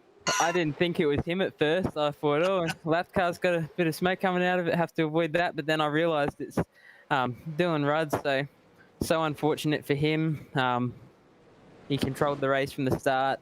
But yeah, just picked up the pieces. Not really how I want to win the race 2 weeks in a row, but, you know, we'll take it. I'll to be honest with you there. Yeah, I'll disagree with that one on this particular race anyway. Sorry, Zach, but that's all right. Go for it. He's run the race, he's taken control, and he's made the mistake. I said it through the broadcast that you had to sit there, keep your head, wait for the mistake to come, and it came. So you deserve the win. You didn't push the car to the extreme. You didn't miss a gear, and I'm only assuming that that's what's happened, is that he's actually missed a gear and come down from third to first, or from fourth to second, or whatever's happened to blow that motor. But you know, give credit where it's due. You kept your head. You had the car going as good as you could go, and you were happy with your position there. And it's all about sometimes waiting for that mistake to come. The mistake came. You took the position. It's like Mika and the other guys. They were waiting for the mistakes to come. They did. Same with Sean. Sean was putting pressure on Alex all the way through. But, take the race win, mate. That's the way it should be. Yeah, thanks, mate. Laguna Seca is definitely a easy track to make mistakes at. And it is. I was taken back by the amount of penalties that were being handed out all race. It was like every lap there was like 2 or 3 calls for penalties. So, yeah, we couldn't bloody keep up either. Yeah, it was just a game of surviving. 45 laps around this tight track with the big red curves on the inside, which will send you off if you hit them. So it was just about making sure you hit all your marks, get all those 1%ers right, and managed to bring it home mistake-free. So we're pretty happy about that. SB, I said something at the top of our pre-race show that this would be a racetrack that separated the men from the boys, and the bloody boys come out on top, didn't he? Oh, yeah. The boy has come out, our runaway runner. Exactly. Hey, Rainer, without thinking too much about it, mate, the fact that you've come home first and Dylan's come home 11th, that's a tremendous leg up for you in the championship, and it might even see Alex Court jump into second here. I'm not sure how the points will play out, but there's big implications from that last lap failure for Dylan. Yeah, it's definitely beneficial for us in the championship game. I think I've taken on a bit of the Laz strategy for this season. Just keep it consistent, keep it smooth, and it'll come to you. It's one of those interesting things, isn't it? You always find something to take out of one season into another and try and adapt it to suit yourself. And in Laz's absence, the great man's left behind a legacy that, well, not only Alex Court's taken on board, but you've taken on board as well. And I mean, yes, okay, it was only a 1-point game last year, but it's the 1 point that makes all the difference, yeah? Yeah, 100%. Hey, mate, talk us through that, because the safety car, if I can talk properly, came at a really delicate moment in the race, because it didn't really benefit anybody with the exception of Cameron Jones, who was halfway through serving a drive-through, and then obviously his race turned to the proverbial anyway. So the only benefit that came from that was it mixed up the fuel window for the last stop for the run home. What was your mindset tonight? Did you want to go as long as possible and stretch it, or were you happy because we were looking at those numbers saying, right, 15, 16 if you want to push it to a dry, full green run, and then this safety car comes and we're trying to work out whether you could stretch it to maybe 17 or 18 laps and then do a short, sharp run on the fresh tyres for the run home? Yeah, we were a bit torn for the last stint to whether we wanted to go for an undercut or pit late, because around here track position's key and you don't want to pit and get stuck behind people who haven't pit yet and are on old tyres. So we sort of went in between, just pit around the lap 30 mark. Didn't have too much traffic on the exit. On the exit of the pits. Kept it smooth, didn't take any risks, and Dylan gained I think 3 seconds on us in the pit stop, so definitely something we'll need to look at. So yeah.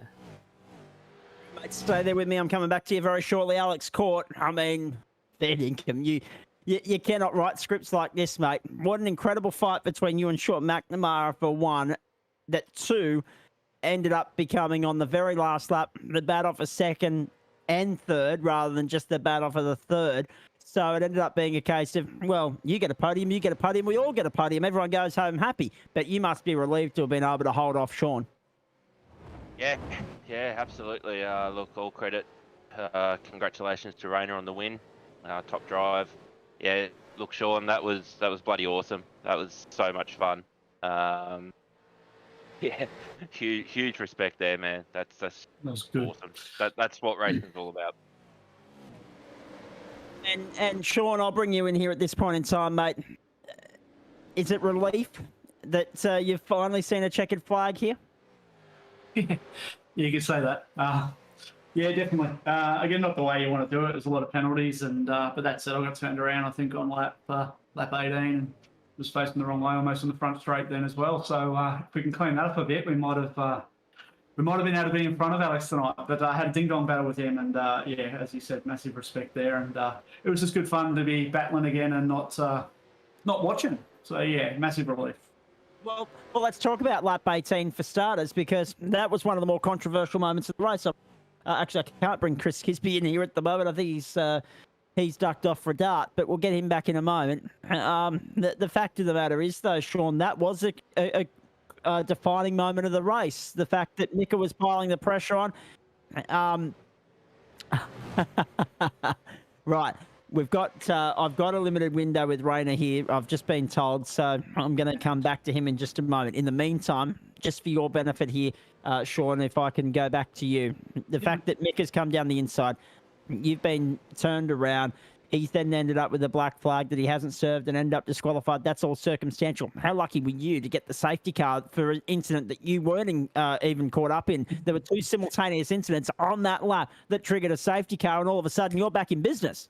Yeah, happy days. It was it was good. I don't know if Mika was on fresh tyres or not, but he certainly had pace, but just didn't get far enough up. So I do feel for him. He's a great young kid, and I've spent time around him at the kart track a bit, and good young kid. Unfortunate for him to get that drive through, and he did try to redress, but as per the rules, I think if you don't redress before the control line, then it will end up being a penalty. So I think that's what caught him out. But yeah, look, glad to not be in the safety car, not to be the cause of a safety car. Starting to get the towing down pat, but yeah, it was good to bring us back on the back of the field, and a little bit of damage in the car, but it was still pretty quick, so it was good. All right, Alex and Sean, you stay there with me. We're going to continue this discussion in just a few moments. Rayner, I want to come back to you, mate. Firstly, what's your mindset now, mate? Because obviously the last 8 races, I think, actually no, might even be 9 that you've run, have been a win or a second. You are racking up some incredible statistics here. Is that pressure starting to get to you, or are you just taking it one race at a time and trying to put all the championship equations and all the implications and everything else that we talk about to try and talk up your profile? Because let's face it, you're making a name for yourself. Do you try and put all that to one side and just focus on the task at hand? Yeah, well, championship's always in the back of your mind, but the main goal is to just take every race one at a time and just maximize each opportunity we have, not take unnecessary risks, and but also to remember to take the risks when they're there as well. So I have a good balance of both and pretty much just try and bring home results. But yeah, the main goal is to not really think about championship just yet and see where we end up. To be honest, folks, if we do a little bit of overtime tonight, I don't think anyone's care because that was well worth the price of admission. You'd pay to go and see quality stuff like that, and you've been able to watch it for free tonight on SimShed Broadcasting on the platforms right around Australia via Facebook and YouTube as well, all around the world. In fact, 1 hour, 7 minutes, 11.659. Rainer, quickly, two things before I let you go, mate, because I know you're on a window here, and we appreciate you staying around as long as you do. What's the mindset going into next week with the Nürburgring? Is that a circuit that you like? Is it a circuit that you've got to work on? Is it a circuit that you've got issue with? Is it one that you've had a lot of experience on or not? I've done a fair bit of GT racing around there on iRacing, but never in the supercar. It's quite a fun track. A little bit like Laguna Seca in a way, just without the big red curbs. So, yeah, we'll see how we go. It's what he's going to train me on, I tell you. Because that's the first race from my V8s on a Thursday night. Yeah, it's a bit of a different track. There's some different lines there, but yeah, we'll see how we go. That's right. Kisby and I are back in action next week with GSRC Monday, Wednesday, Thursday, and Friday night. Good luck, Matt Davis, on Wednesday night on that note. In the meantime, Rainer, before we get carried away here, mate, please thank some sponsors. I'd like to thank Coghlan Race Engineering and Daniel Coghlan for being my crew chief and doing all the setups and really helping me out this week. We struggled for pace at the start of the week, but we got a handle on it towards the end. Didn't quite get the best lap in there at qualifying, but we had decent race pace. So thanks to Daniel and Coghlan Race Engineering for that. F Suicide, E1 Sim Racing, Total IT Solutions, Brisbane, Abruzzi Simware, and my mum and dad for all their support. Hey, mate, just quickly, Chris Kisby, anything you wanted to ask Rainer before I've got to let him go here? Oh, I think we covered it all before. Apologies for that, mate. These guys get 2 pit stops. We don't get any. So you and I don't get any. So, well, I had to take my pit stop as we went. But, yeah, another beautiful race. Yeah, another beautifully timed race there as you went through. Held your head. And that's the one thing of developing as a race driver, I feel, when I'm watching you young fellas, is you first come in, they're all eager, all go. It's like Mika and Rehan. Yeah, they want to get in there, but it's learning that mindset of, okay, and the thing that sticks in my mind is that how many times have we seen a Bathurst race where they've led most of the day and then in the final couple of laps, an engine blows or something happens and it goes to pot. But no, great racing there, mate. And I am going to track you down for some training because, as I said, my first race is going to be the Nürburgring with the V8. So I'm only doing 2 nights a week this season. And that's going to be one of them. So well done, Rainer. And we'll go on to the others. Have a good night. Thank you. Well, I'm free anytime this weekend, so just message me. Right. And of course, we say thanks to Rainer as well because he sticks around, has a chat to us. He does. He is he's always good with his time, be it on air or off air, and also he's been able to put a little bit more time into the sim racing with the Queensland state titles being postponed up there in Emerald until the October long weekend, but that's something he's going to have to factor into his preparation for season 3 because that's going to be right in the thick of that. Get out of here, mate. Go and sleep well. Well done. Thanks, guys. And for the rest of you who are going to stay with us, we've got Alex Court and Sean McNamara here. Hey, Sean, just take me back because the first couple of weeks have been, for you, no doubt, quite frustrating to go so well in Canada and then have that come undone and then get taken out on the first corner last week. As I said earlier, you must have been delighted to see that checkered flag. But firstly, talk us through the first 2 weeks and the incidents, because up until the closing stages in Canada, you were a real chance of ending the opening race of the season as the championship leader. Yeah, look, Canada was unfortunate. It was I was fuel saving. I think like everyone was probably saving a little bit more. JRT underfueled me, and yeah, Mika and I had a really good battle throughout that race. And I don't know, you watch it back, you always learn what you can do differently. And you know, I squeezed him a bit on entry there, and you know, at the same time he caught a lot of curb, which was pretty similar to his normal race line, and we just made contact, and it was pretty devastating. But I think it helped the other 38 drivers in the field get home on fuel, so that was a positive out of it. But you know, you got to look at what you can do differently, and you know, for me, you know, earlier on in the race, I had an opportunity to pass Mika in that same spot and rolled out of it because it is a risky one. But you know, it's a tough one. So yeah, that really hurt, and we had good pace there. And Watkins was a weird one. I completely stuck qualifying up, and then with Rick on the exit of one, you know, there was a massive netcode, and I'm trying to give people more room because of this netcode thing at the moment. And yeah, there was 1.5 meters between us, and somehow we still made contact and in the fence and done lap one. So I was really keen this week to get back on the horse, so to speak. And yeah, it's been a good week. I've spent some more time in the seat, and yeah, it was a nice result. It's a good way to round out what has been a very tough start to the season, because I feel like I should be much higher than 36th, I think it was, coming into here. Well, I'm sure you'll get there. exactly right. Hey, just on that though, I mean, you talk about trying to get back on the horse. Couldn't think of a more difficult track to do that. Yeah, actually, I despise Laguna. I despise it. But I forced myself. It's a bit like Oran Park, actually. I really disliked Oran Park originally, and I just forced myself to do a bunch of laps. And Oran that's what, Park. yeah, and that's what I did at Laguna. You know, I think I was 2 or 3 seconds off the pace from Dylan and Aaron early on, and just forced myself to turn laps. Did a couple of official races just to get my eye in a little bit. Yeah, and pace was pretty good. It's a sort of track. I was on a 0 incident race until that unfortunate incident, but I think if you underdrive this track, it rewards you, and that's what, for my own confidence tonight, that's probably what I was needed to do, was just underdrive it and get back to that philosophy of you know what, you'll make spots up in the pits and get on with it. So yeah, it was a nice way to roll through tonight. Alex, let me come to you on that note. And I know Chris Kisby will have a couple of questions to throw in the direction of you guys in just a moment. But firstly, Alex, to you. I mean, how relieved are you to see the checkered flag on the back of 45 laps when this is a circuit that was giving you all sorts of grief in the build-up? We mentioned that you just couldn't take a trick with regards to engine failures, and we were a little bit worried that might be your downfall tonight. We had our fingers crossed that it wouldn't be, and it ended up being bloody Dylan Rudd's downfall, not yours. So, yeah. So, I mean, He put the mocker on him.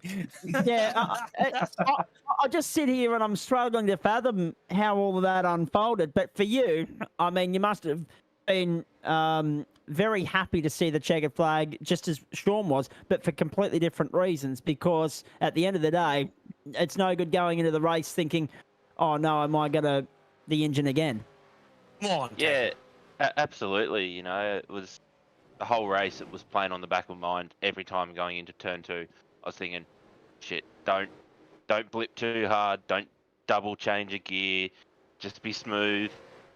And yeah, when I got to lap 45 or the end of lap 45, it was like, good. The engine held on.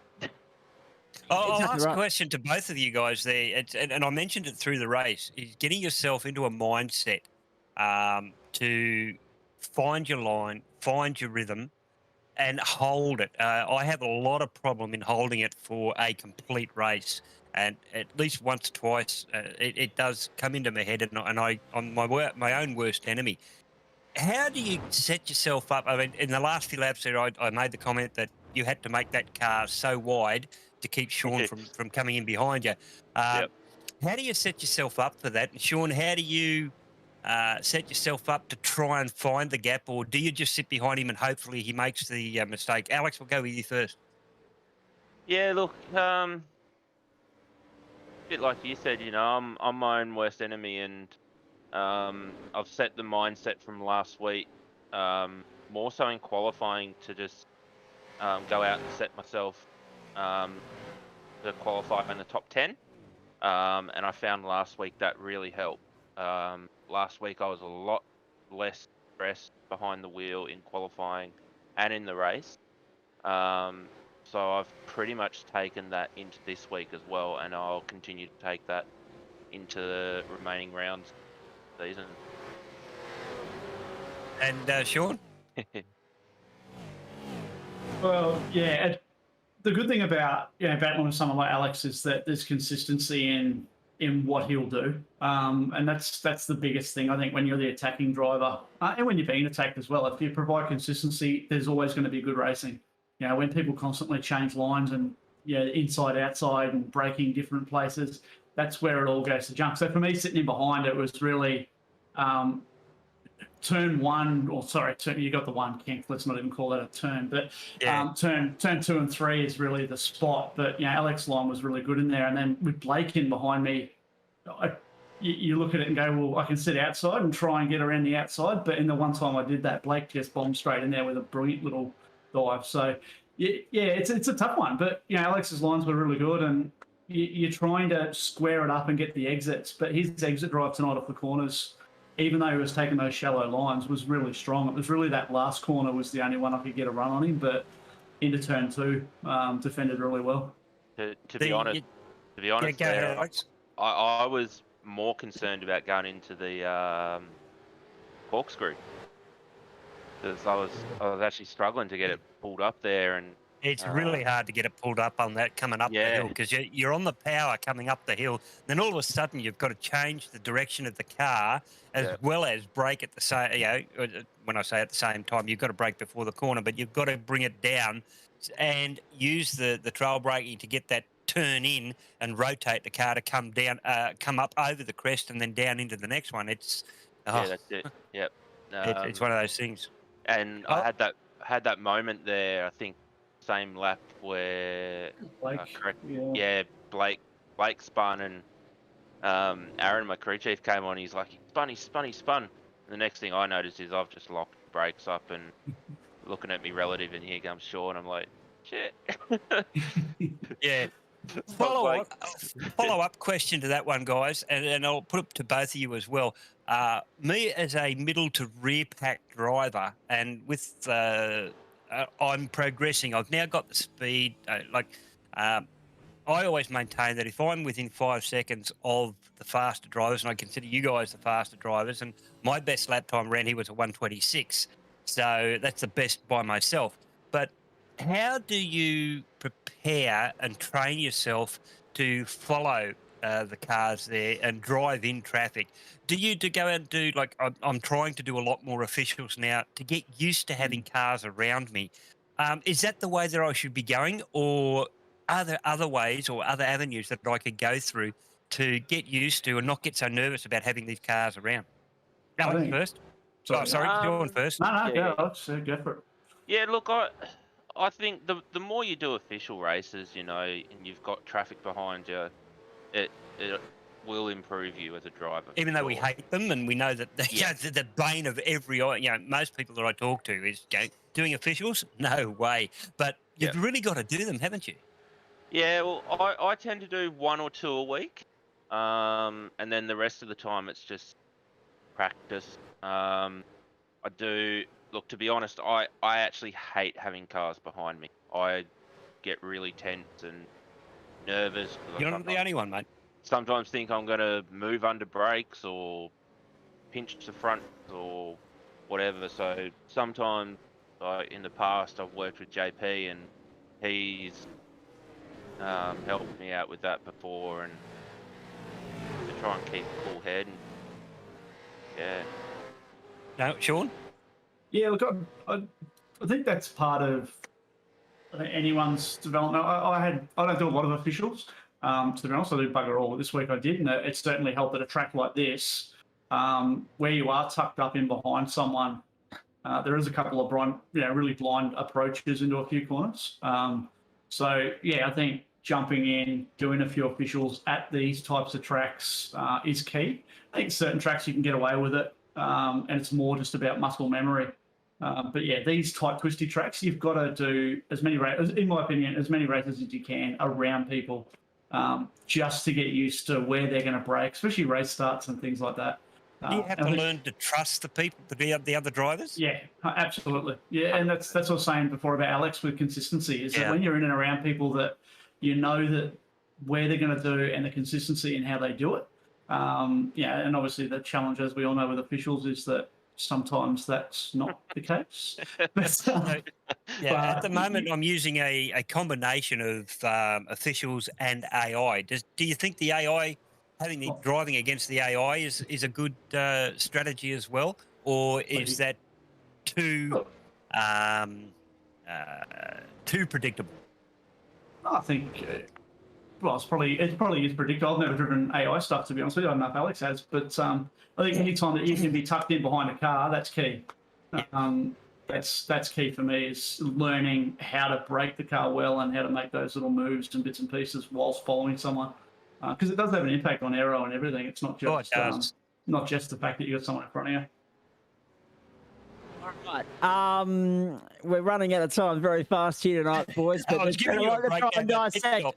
No, I appreciate that, Chris Kisby. Well, to be fair, when you went for your pit stop, I actually thought that was more a smoko, not a. But anyway, it doesn't matter. What I will get to, and to be honest, folks, I mean, take from that what you will. It's not that we are assuming anything. It's just that we know Chris Kisby. It's one or the other. Now let's press on here before we go into very dangerous territory. There was a comment in our broadcast server on Facebook, boys, on our messenger thread from Matt Davis, the RSRA Super 2E series commentator, and he said, iRacing have definitely made blowing engines easier. You really got to get the down change spot on. Sean, as someone here with a heck of a lot of experience, and Alex as well, I'll get you guys to chime in here. How have you found the changes, and how easy is it? How difficult was it to blow engines before and now after? I think, given we've had this issue tonight with Dylan, but I blew one at Silverstone after the updates, and it was probably my fault, just a little bit of a zing gear a few times at the end of the straight. But Dylan tonight, really strange one. Didn't double shift. He was actually rolling out early, saving fuel, and not even on the limiter in the downshifts. And when it popped, there was no indication, and it wasn't even. Normally the shift light comes up orange in the middle if you downshift a little bit hard, but he was still. I know what that light means. Yeah, but yeah, he didn't even get that. So we need a new engine builder. If anyone's listening, but yeah, very strange. I haven't had any issues this season. Last season I did, but for Dylan tonight, he was babying that thing on the downshift, saving fuel, and I can't see why that thing popped tonight. And obviously Alex had a similar issue during the week as well. I think I'm right in saying I saw a comment from him that popped up in our notifications here on Discord. You guys know what I'm talking about. That he couldn't really explain that one. He was lost for words. He wasn't the only one, Chris Kisby. We were bloody lost for words too. We were all stunned, gobsmacked, speechless. Throw any adjective or analogy out there that you like. We just could not believe the luck that this guy's had 2 weeks in a row. So all the bad luck you had 2 weeks in a row, Sean. Dylan's now had it, but in a slightly less savage dose. Let's hope next week you can try and turn it around. Yeah, absolutely. And obviously Aaron had a rough one as well. I was just looking at his replay out of the pits. He drove straight out of the pit bay by the look of it and didn't jump over. But then he short filled in the second one and had to stop again. So he ended up doing 3 pit stops. But yeah, it's certainly look, we're there or thereabouts. It was great for the team tonight. We had 5 cars in the top 11. So we're coming on strong. We're getting pace. We just need some more luck to go our way and get those rules right, and we'll be sweet. Alex, you talk me through your downshift issues, mate, because obviously that's been a telling point of your preparation. Is it just getting used to the changes that iRacing have made, the up in the degree of difficulty, if you like? Yeah, look, it's strange. Like I went through my data today and compared it to a couple of different laps, and there was nothing different to what I was doing yesterday in practice when it popped. And usually when, like, I've done it a few times before, and I think I'm just over aggressive on the shifts. But normally when like the engine pops, you can usually hear it, like it'll go bang. That didn't happen for me yesterday, so I'm even thinking maybe it was transmission or gearbox that I blew. So yeah, but Company yeah. for me, I'd tell you, because I did 30 laps around here in preparation for tonight, just to see what it was like. And in 30 laps, I never even got close to blowing a motor. So, but then I am 3 seconds slower than you guys. But that didn't, that didn't really matter because you can still make the change. But I Yeah. take heart from the fact that I didn't blow a motor and you blew a few. I think this week I blew 3. 3, yeah. Well, I maybe didn't blow 4. any. Maybe 4. Yeah, right. Luckily, all in practice though, so I did one official race. Sign me up later, JP. I'm cheaper on motors than Alex. Oh, if only it was the real world, Kisby. Hey, Alex Court, again, your racecraft proves true. You race better than you qualify, but still, 6th was an improvement this week in quali. Yeah, I was struggling for a bit there to start with though. I was thinking, set myself a top 10 goal, and I'm outside the top 10, and then managed to tune the car up a little bit better and pull a lap out. So yeah, I was pretty happy. And Sean, as for you, I mean, you sat there in 10th on the grid. You moved your way up through beautifully to 7th. Yes, a lot of penalties fell in your favour, and we'll get to them in just a moment. But was it a case of not being able to find a clean piece of real estate because there was a lot of traffic out there in quali, or did you genuinely not have the pace in that quali session? Yeah, it's more just about finding that track position. Then when you finally did, make a little mistake. So I'd done a 22.6. So I had pace. I had enough probably to be 4 or 5, but I couldn't put the lap together. So I'm sure that's it is what it is on a short track like this, and there's no real opportunity for people to get out of the way. So it's I think everyone did pretty well tonight to try and make space where they could, and it was a bit F1 style actually on my first roll-up lap because everyone in the last 2 corners was banking up, so we're waiting for a Fernando Alonso moment. But yeah, look, it was just lacked getting that one lap together, but is what it is. How good Formula One being at the moment, fair income. It's been terrific. Of course, unfortunately, the news today frustrates the absolute hell out of everybody, not least me. I've had a good spray about that on social media, and I'll go again. But fair income. I mean, there's a serious problem with our quarantine protocols and our procedures if we aren't letting vaccinated people in without a 14-day stint in solitary confinement. Fair income, unbelievable. And it's frustrating for the Australian sporting public, and even more frustrating for the World Championship because the organisers of Liberty Media and the FIA themselves, they've got that many people begging, pleading for them to host a Formula One race in their part of the world. They'll just take it away. And it'll be our loss, and it'll be the Victorian government's fault. Anyway, you reap what you sow, as we found out here when we voted back in the Labor Party last year. Not that I want to get political, but what I do. Well, actually, to be honest, my favourite part of this week thus far, boys, has been the Change.org petition trying to prevent Palaszczuk from getting an exemption to go to Tokyo. I don't think that's necessarily the problem. We should be getting an exemption from a flying back, but that's not the point. Alex Court and Sean Maximar. Screen on in a minute. Before we go, boys, what I want to talk to you about now, there's 2 things here, and I know we're out of time, but there's 2 things. It's been one of those nights, obviously. In fact, 2 weeks in a row, we've gone overtime, but we've had good reason to, haven't we? Tomorrow night, Matt Davis and I in here, maybe Kisby 2 for the RSRA Super 2E series. I'll get to that in just a moment. But, boys, what about the high rate, the attrition of pit lane penalties we're seeing so far this season, Sean? I mean, is it a case of people not learning from the mistakes week in, week out? Is it the case of new drivers getting caught out by new regulations? Is it a case of sloppy reading up on the tweaks to the rule book? Yeah, everything, I think.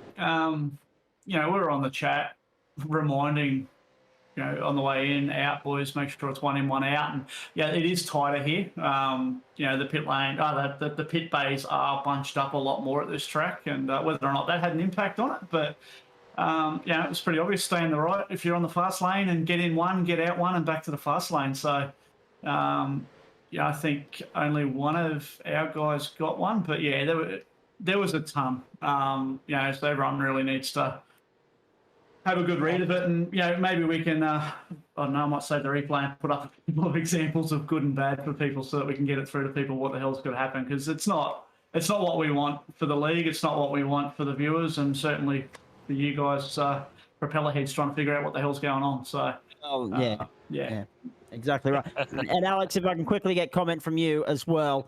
And then there's obviously the fact that we've got to get to Nürburgring, then we'll get to your sponsors, then we'll get to the championship points. Yes, there's a fair bit to get through, folks. So I'm going to try and race through it as best I can.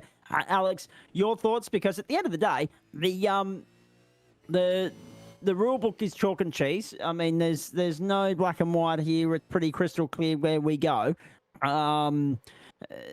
But the fact that we've gone for so long being able to just drive down the pit bays, and now we're having to be very careful how we do it. It is impacting, I should say, the spectacle at the front end of town, because you took 2 or 3 people out of the equation tonight with that alone, not least the other penalties that were handed out. Yeah, 100%. And basically, pretty much like what Sean said. This week's track, the pit bays were a lot tighter, so. Even I was concerned about it, and I came pretty close on my second stop, I think. I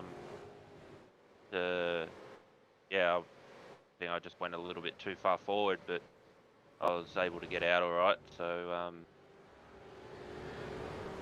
but yeah, look, it's black and white in the rule book, and I've seen people commenting on Facebook saying they don't like it. Well, I mean, we're trying to make this series as real as possible, and in the real life world, you can only go through one pit box. So, That's exactly right. It's a crappy rule to be pinned for. Yes. But at the end of the day, it's in the rule book, so yeah, put up with it. Or in the end of the day, it's practicing that manoeuvre just like you would any other. Now, in up and comers, we sit there and we tell them to practice their pit entries, practice their pit exits, look around. So it's just one thing to practice. They know it's there. Yeah. They were told before the race. So I have got to say though, one point a couple of days ago, I drove the IndyCar, and iRace seriously need to get pit crews for all road series. Because 1, it looks better, and 2, you can see where your pit box, because like all 4 tires are out. You've got 4 pit crew. I mean, I've noticed this week that I think I even noticed last week. The pit crew just standing there with their arms. I will agree with you there. Out by their side, and then it looks ridiculous. We are trying to pick them up. It's just like surely it's not that hard just to add a couple more pit crew and stuff so. Yeah. I'm going to bring in JP in a moment, boys, to have a chat here, because he's just been here saying he's more than happy to have a chat about this. And as I do, I just come back to Alex Court, what he was saying there. I'm not sure what's worse, the pit lane penalty or the penalty for an indiscretion on the cooldown lap. But I mean, we've had a fair share of both so far in the first 3 weeks. Obviously, there were 2 handed out last week. Alex copped 1 himself. And obviously, we've had a plethora. You can't count on your fingers and toes the amount of pit lane penalties we've had handed out for that pit lane indiscretion so far in season 2. JP, welcome to you. The thing that I want to knuckle down here on is that Alex made a very interesting point there about when you're in your pit box, some are tighter than others. So it's very easy to get caught out. But that's up to the driver then to navigate their way through that as safely as possible. And to be fair, if it means that you're half a second slower out of your pit box, you'll take that over an extra transit down pit lane, wouldn't you? 100% there, Zach. I mean, look, it's no different to practicing laps. Before a race, these guys practice their laps. They do lap after lap to perfect their driving skills. Why wouldn't you practice pit entry and exits, entering your pit bay and then exiting the pit bay? My point exactly. Yep, 100%. Just very quickly too, how lovely was the conditions of the server? How lovely were the conditions of the server there tonight, ladies and gentlemen? 8:45 the server closed at. The race finished just after 8:30, and we had clear blue sky still, a setting sun, but still a lot better than what you get in Queensland at the same time of year. Summer, Here that is. we go. Let's do these guys a favour and have a look at the championship points after this round, because, by gee, that's going to get a bit of a shake-up. There's no doubt about that. Rainer Costello's still going to lead the way, I would assume. Yes, he is. And look at that margin. Wow, it's 23 points over Alex Court in second, who's got 3 then back to Dylan Rudd. And that was even with the 5 bonus points that Rudd pocketed for pole position. It's been a huge advantage night for... It's been a huge night at the office and a big step in the right direction for both Rainer and Alex Court. It's been a huge turnaround, momentum shift for Dylan Rudd, unfortunately. Dean Reddit locked with Matthew Scholes. And then you go back to Blake Warboys, Rehan Leonage, Mitch Campbell, Dean Powell, and Peter Crossingham. Now, what's interesting there, 4th and 5th, if we can just go back, JP, 4th and 5th, tied there on points, 413 apiece. Then you get down to 9th and 10th, tied on 366 as well. So 2 tiebreakers in the top 10 already, Chris Kisby. Righto, JP, Yeah, what roll a up. way. What a way. Just waiting for it to roll. That's Go it. over the page. Yeah, Dylan Dylan Pereira. Pereira, 11th, yeah. 365, Alan Dawson, 359. Jamie Dyke, 356. Ben Morris, 354. Dean Alessi, 352. That's the next 5. Chris Barnes, Craig Schultz, Rod Hollis, Brian Cooper, Lindsay Hobbs down to 324 points. And I'll just interject there. Alan Dawson was the only driver tonight with a 0 incident round. Oh, well done, Alan. Great driving. Difficult to do around here, but Alan was Very. in traffic all night, so that's a really impressive performance. Rick Sebra, David Kirby, Michael Angus, Hayden Norris, and Sam Noble. What about that? The 2 teammates both got pinged for the same thing in pit lane, Kirby and Angus. That makes up the top 25. I'll let you keep reading there as we go here, boys. Quickly, thoughts on the Nürburgring? I'm out of time, well and truly, but thoughts on the Nürburgring next week, because it's our first trip to Europe for the season. It's Nürburgring for the first time this year as far as RSRA or Simshed Broadcasting Super Series Racing is concerned. It's going to be an interesting night at the office, Sean. Bloody hard to get around. Yeah, which way does turn 1 go? I actually I haven't driven it. Wouldn't have a clue what it looks like. I know what it looks like, but yeah, have not driven it. So need to get some seat time and get my head around that. The boys are already working on a setup though, so that's a bit of a bonus. But so yeah, it should be good fun. I think it's a bit of a flowy track and some tight bits as well. So those sorts of tracks always produce some really, really good racing, bit of slipstreaming and big breaks and things like that. So looking forward to it and see how it goes. I'm Stress one at up this on point you in there, time. Sean. What do you want up on there, Kisby? Yeah, What are you up? I'm one up on Sean there. Turn 1, tight right-hander, first gear. Copy that. Already a couple of people in the post-race show here just commenting on how they're interested in joining the series and signing on. Good luck, because the spots are few and far between. Yeah. But we'll wait and see. And just quickly, just for clarification, it's the Grand Prix circuit next week as well, not the Nordschleife. Could you imagine if it was, though? Grand Prix Strickton. Oh, geez. Alex Court, your thoughts on the Nürburgring, and then we'll start to wrap this baby up. Yeah, looking forward to it. Done plenty of laps there in GT cars. Couple of laps in the supercar already. But yeah, I'll get stuck into it tomorrow sometime, I reckon. And yeah, look for another podium. Now, I'm reliably informed that if you're watching the replay at the moment, as it goes live out across Australia and the world on the platforms of Simshed Broadcasting, that you will see the moment that Dylan Rudd's heart broke into 2 tonight, and you'll see that engine blow.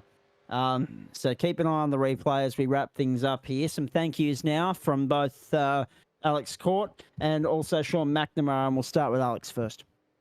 Yeah, so I'll start off with Racing with Autism Australia, all sorts of disability services, Simshed Broadcasting, Nationwide Technology Services, Goodyear Auto Care Arana, Dragon RC, DSL Welding, Brutes Simware, BR Cover, Cars for Hope, Blue Stampede Labour Hire. As always, Gary Bradshaw for tuning in New Zealand every week. All the teammates from Simshed Broadcasting, my family, and most of all, this week, I'm dedicating this race to my crew chief Aaron Hayden for all the work that he's put in for me, helping me out. He designed a new helmet for me, which looks bloody awesome. He's helped me out with stream and stuff, so this one's for you, buddy. Hope there's more to come. Nicely done, mate. Sean, the floor is yours, mate. Thank you very much. Obviously, a shout out to yourself and Kisby for all the works you do, and JP and the admin team and everyone who's involved with the league, and all the series sponsors, of course. Massive shout out to my boys from 95 Sim Sport. We're really gelling at the moment and getting stronger and stronger. So looking forward to the rest of the season. But our sponsors, SRT Australia, Racecraft Simulations, Boss Surveillance Systems, iClean Solar, Ipswich and Brisbane, Racing Ears Custom Ears Protection, Cutting Edge Tracks, AD 3D Printing. Thanks for all their support and what they do for us to get us on track. I Clean Solar. Every time I hear their name, I'm like, oh, that's right. I remember them. Right. We're just about done here. Firstly, a big thank you to all the people that support us to make what we do possible. That is, of course, the broadcast here on Simshed Broadcasting of the RSRA Super Series. That was the NTS Laguna Seca 160, and we saved the very best until right at the very end there for you, ladies and gentlemen. The best until last, as per usual. We couldn't do what we do without Nationwide Technology Systems, Goodyear Auto Care, Rana, Racecraft Simulations, DSL Welding, Dragon RC, Devon Stove Design, Blue Stampede Labour Hire, and the great people at FU Suicide. Also, SDK Gaming, Track Cams for Gourmet, Simshed Broadcasting, Racecraft Simulations, provide us with our race results and our championship points, NTS with the action replay as well. So a huge thank you to all of those people that make what we do here very possible, without whom it just wouldn't happen, which is a shame, because I think what you're seeing thus far, you realise that it's a pretty good product, not just graphically speaking, but also the show that these guys put on out there on the virtual racetracks right around the world. By gee, that race tonight, that was something special. It lacked a little bit of sting in the middle until that safety car came along. Poor old Cameron Jones, his night went from bad to worse. And then, well, we settled into a rhythm, and then all hell just cut loose in the last 90 seconds, really. Just an extraordinary shame for Dylan Rudd.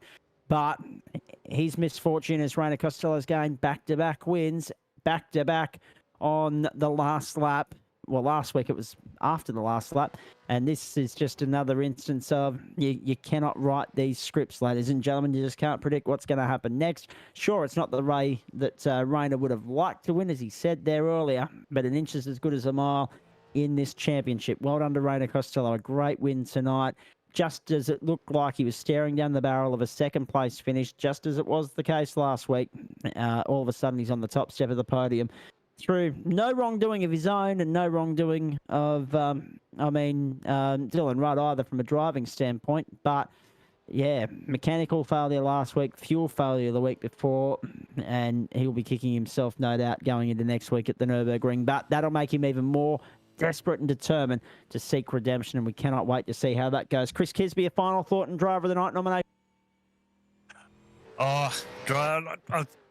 Even though he didn't win the race, this track demands that you're spot on. So, driver of the night from is going to Dylan. He led it from start to almost finish. Yes. To lose it like that is just, one of those things. It's car racing, isn't it? As I said before, it's at Bathurst, wherever. But no, what a cracking race. If you weren't stirred up and vocal like we were, standing up in our chairs through that race, then something's wrong. Exactly right. Hey, well done to Sean McNamara, Alex Court, guys. Thanks for being in here for as long as you were tonight. We appreciate you around as long as you have. But there was a lot to try and dissect in all of that. God, I'm still getting over it. That's one we'll talk about for a while to come for you, ladies and gentlemen, here on the platforms of Simshed Broadcasting. Let's look ahead, because there's plenty more where that came from for you. we start tomorrow night with the RSRA Super 2E series from 8:20 Australian Eastern Standard Time. Now, that is back here at Laguna Seca, and they've got a lot to live up to. They've got a lot to live up to if it's going to be anywhere near as good as what you saw tonight. No doubt about that. But that is 8:20 Australian Eastern Standard Time, and it is super sprint racing. So race 1 and race 2 both live commercial free. Race 2 will be a full reverse grid, which with a field of 40 promises all sorts of action. I promise you. Race control, if they thought they were busy tonight, Christ, they're in for a big night tomorrow night. No doubt about that. That's 8:20. And then Saturday night, Weekend Warriors Cup car racing. That is back after a week off, 7:20 Australian Eastern Standard Time. Then round 4 of the RSRA Super Series comes your way next Tuesday night, July 13. We'll have updates from the Wallabies France Test match during that as well for you, ladies and gentlemen, because that's on next Tuesday night. That is from 8:20 p.m. Australian Eastern Standard Time, and we are heading to the Nürburgring in Germany for the first of back-to-back European rounds. From there, of course, we're on to Great Britain and then back to the United States for the Chicago and the first endurance round of the season. Looking forward to all of that. Well, what an extraordinary night at the office. Just when Dylan Rudd looked like he'd undone all the despair of last week, along comes an engine failure, and he's back to where he was last week, thinking what might have been. But in the end, Rainer Costello continues an almighty run. Only once in his last 8 starts here has he not ended up on the top step of the podium. And on that occasion, he was actually on the second step of the podium. The guy is just in peak form at the moment. He's going to be very hard to beat as far as this points race is concerned. Sean McNamara finally bounced back and got a result tonight, which was good to see. Alex Cork continues his consistent run, and we desperately wait to see what might unfold next week when we get to Hockenheim, especially when you take into consideration that, well, Aaron Dodd ended up down in 24th position, and he was at the pointy end at the very start of the night as well. He was second on the grid, so it didn't go to plan for him. What sort of a show are we in for when Dodd, Rudd, and Costello are bumper to bumper for race duration? Oh, it's a tantalising prospect. Can't wait for it. Hope you've enjoyed it at home on the platforms of Stim Shed Broadcasting around Australia, New Zealand, and the world on Facebook and Twitch. On behalf of Chris Kisby, JP, and the team, I'm Zach Caban. It's Rainer Costello's day at Sunset in California. From all of us here, good night.